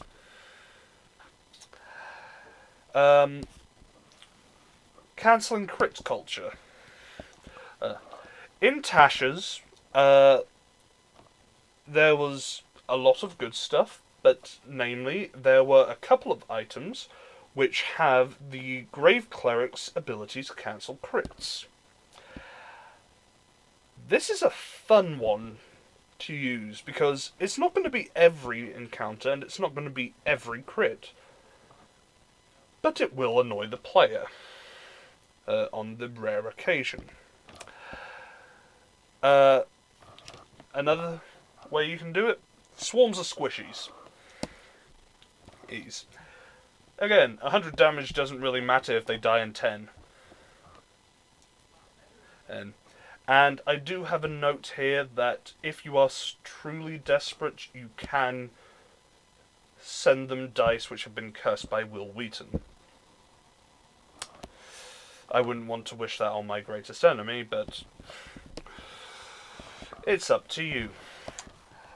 Now, for one of the more interesting builds, the Counterculture Counterman, aka Mr. No. Doesn't always have to be a man. It can be a woman, or non-binary, or a thing. But this is the single most annoying, soul-crushing build to play against as a DM. Really comes into its own at high levels when mages and spells become much more common and potent. It is very campaign dependent on how good it is. Because if you have a big bad evil guy who just punches things, yeah, Mr. No's not going to do much. And for that reason, it is quite a dull build. If you don't have a campaign where you are constantly countering a spell and such. Tend to be very cautious players, as who don't want you to do anything to hurt the party. Wizards, sorcerers, warlocks, anyone who gets counterspell. Well, just to say, this is not the same as one of those classes having counterspell. This is a build which is specifically focused on using counterspell to lock you down. Also dispel magic, but to a lesser extent. For that reason, they probably tend to use cantrips or very powerful concentration spells, such as Ivard's Black Tentacles, Sickening Radiance, and big spells which will deal a lot of damage or just shut down an encounter, which you want to get rid of ASAP. So, how do you beat them? Play dumb. You can't counter it if there's nothing to counter. You can also attempt to counter their counter spells, which is the classic. And basically it becomes a matter of how many Mr. No's are there on the team. And it makes you feel like you're not playing D&D, you're instead playing Magic the Gathering. Another way to work around it is they only have one reaction a turn. Casting two big spells from two possible big bad evil guys tends to work quite well. And then the other obvious way to kind of beat them is having magical effects which are not spells. Namely, Dragon's Breath attacks. I'm sure demons have some variant on it as well. But yeah, basically if they have nothing to counter, you can't really do much. Now, the infamous Coffee Lock. For those who don't know what this is, Divine Soul Sorcerer plus any type of Warlock. And the whole concept is you get Pact of the Tome and the Eldritch Invocation, which prevents you from needing to sleep. And then you convert all your Warlock spell slots into sorcery points to cast spells with. And then you just short rest to gain back your Warlock spell slots. Now, you might ask, what about Exhaustion? 1, it's an optional rule, and 2, that's where the Divine Soul Sorcerer comes in. And you get the Greater Restoration spell, which you cast to reduce your exhaustion. Congratulations, you have potentially infinite spells and you only require short rests. better in theory than in practice. As there are several issues. One, level. You need pretty much 16 levels for, 14 levels for this to start working well.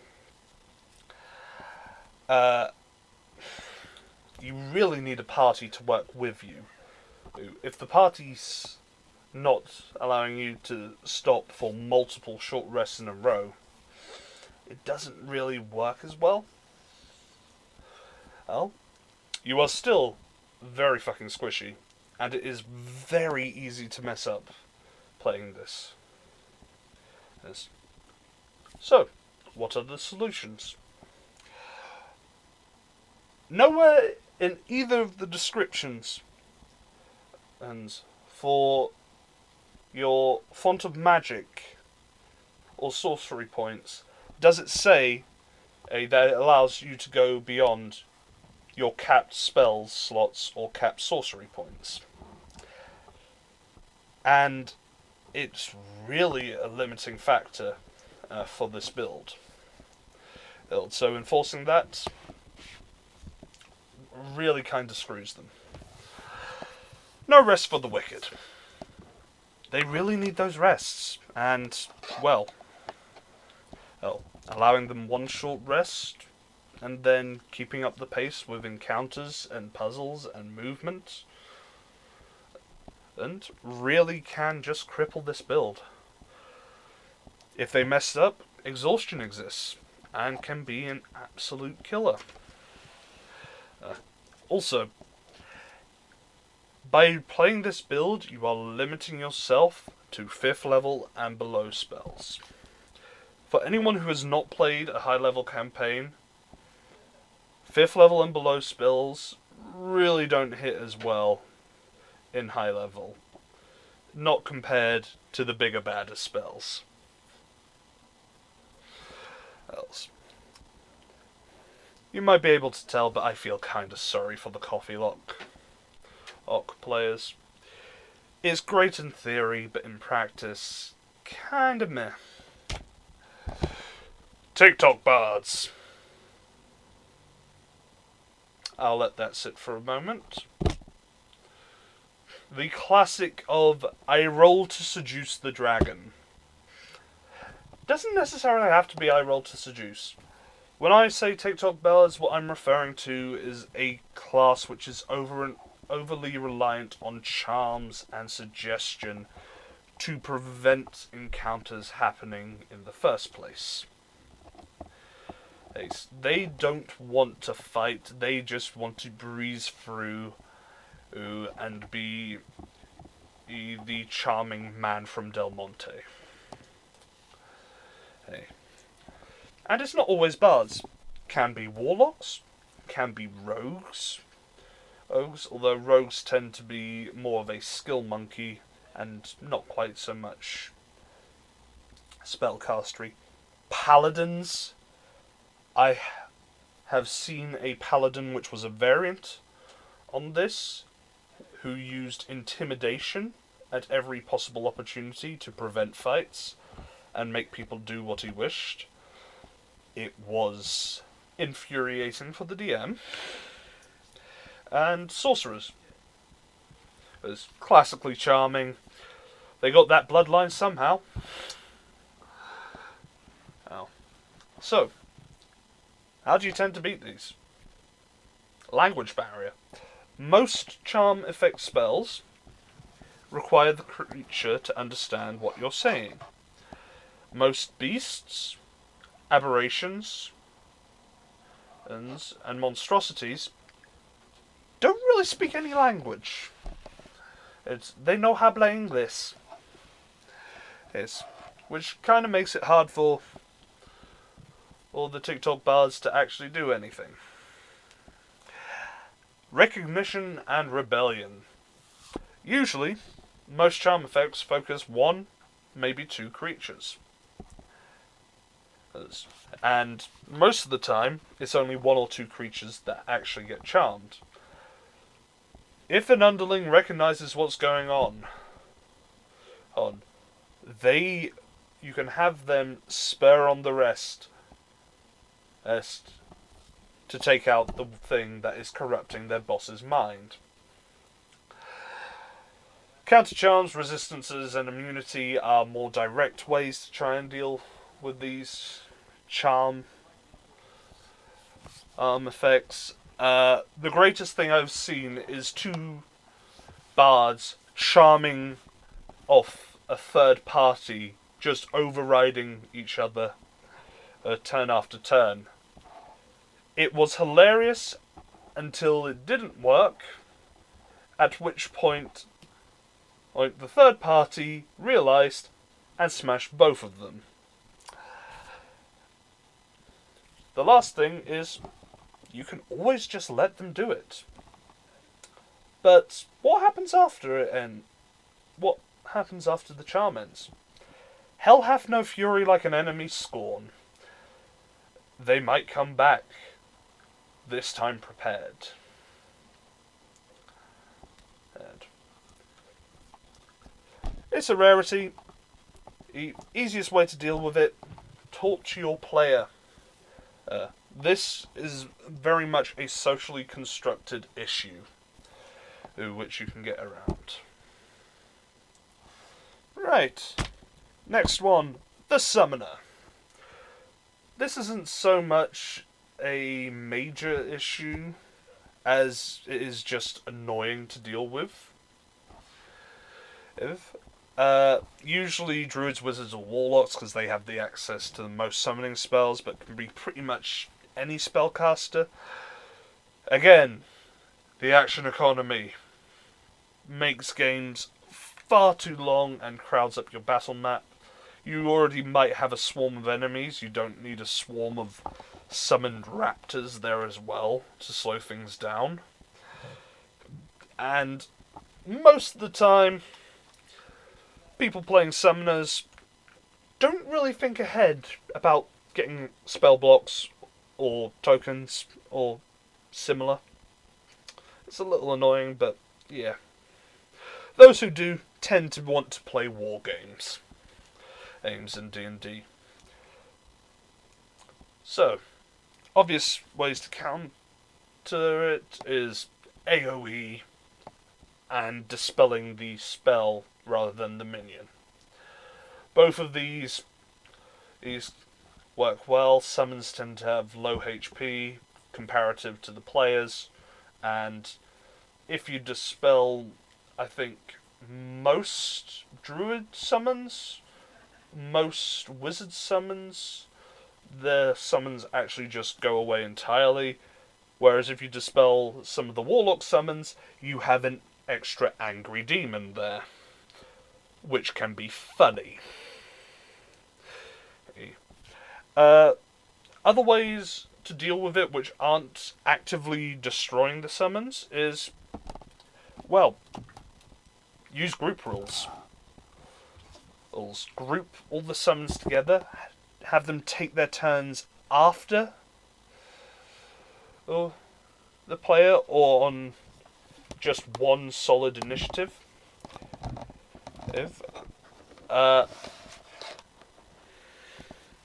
Reverse math really helps with this. Just roll a bunch of d20s, find out how many are over the threshold, and get that many hits.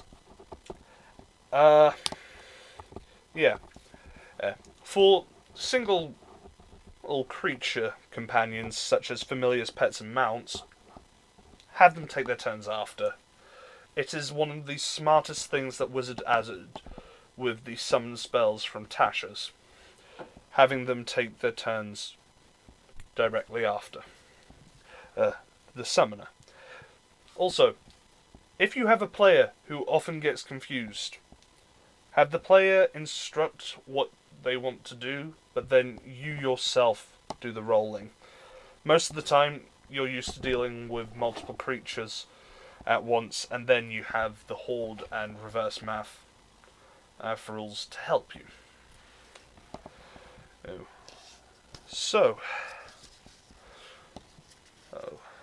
Lastly, we have the Heroes Never Die. all the heals, so no one dies. Tends to be the party's favourite person, and kind of lengthens out combats unnecessarily. You will often find that if you have one of these ultra healers, that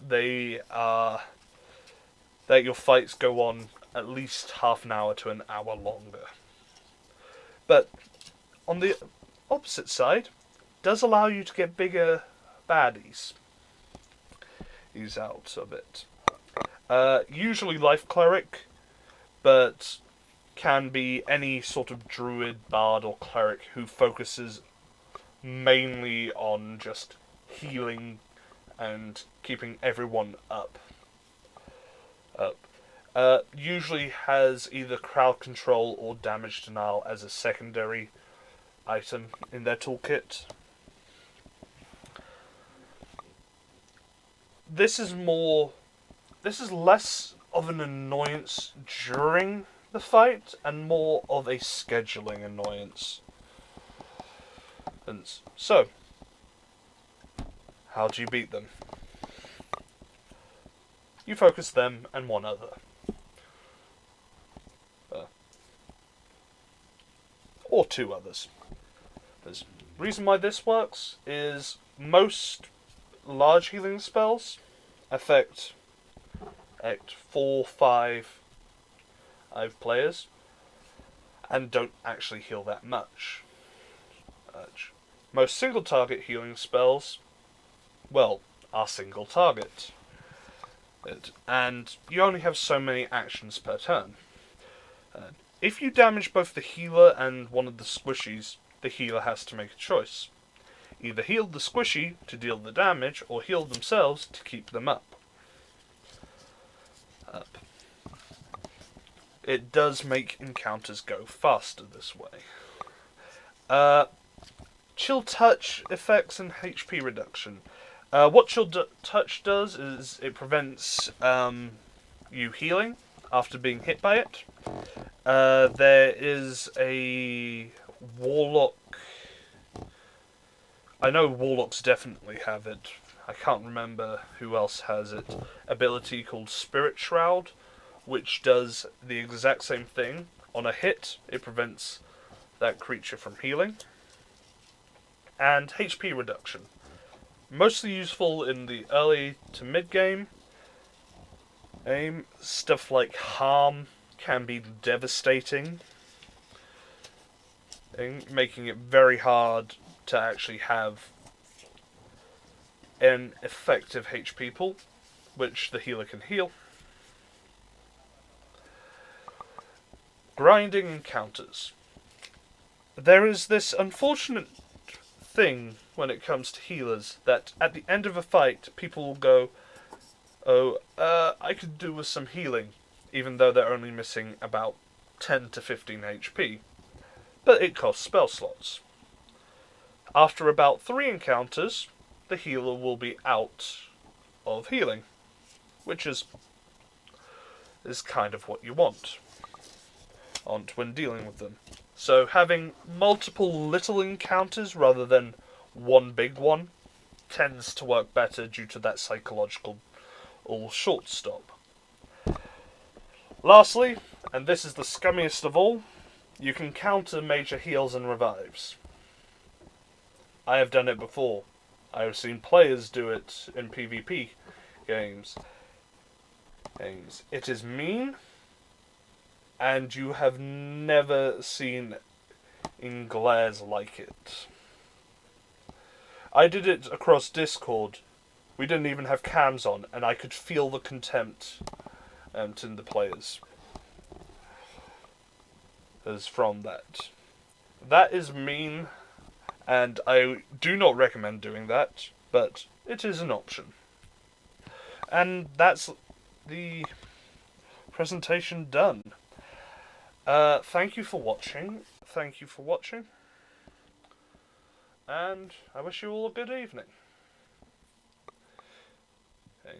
Do come check us out in the Freshers Fair. I believe we are going to be there in person on the Saturday and online on the Sunday. Do come check us out. We will have probably one-shots up sometime soon, so make sure to check the Derps community page.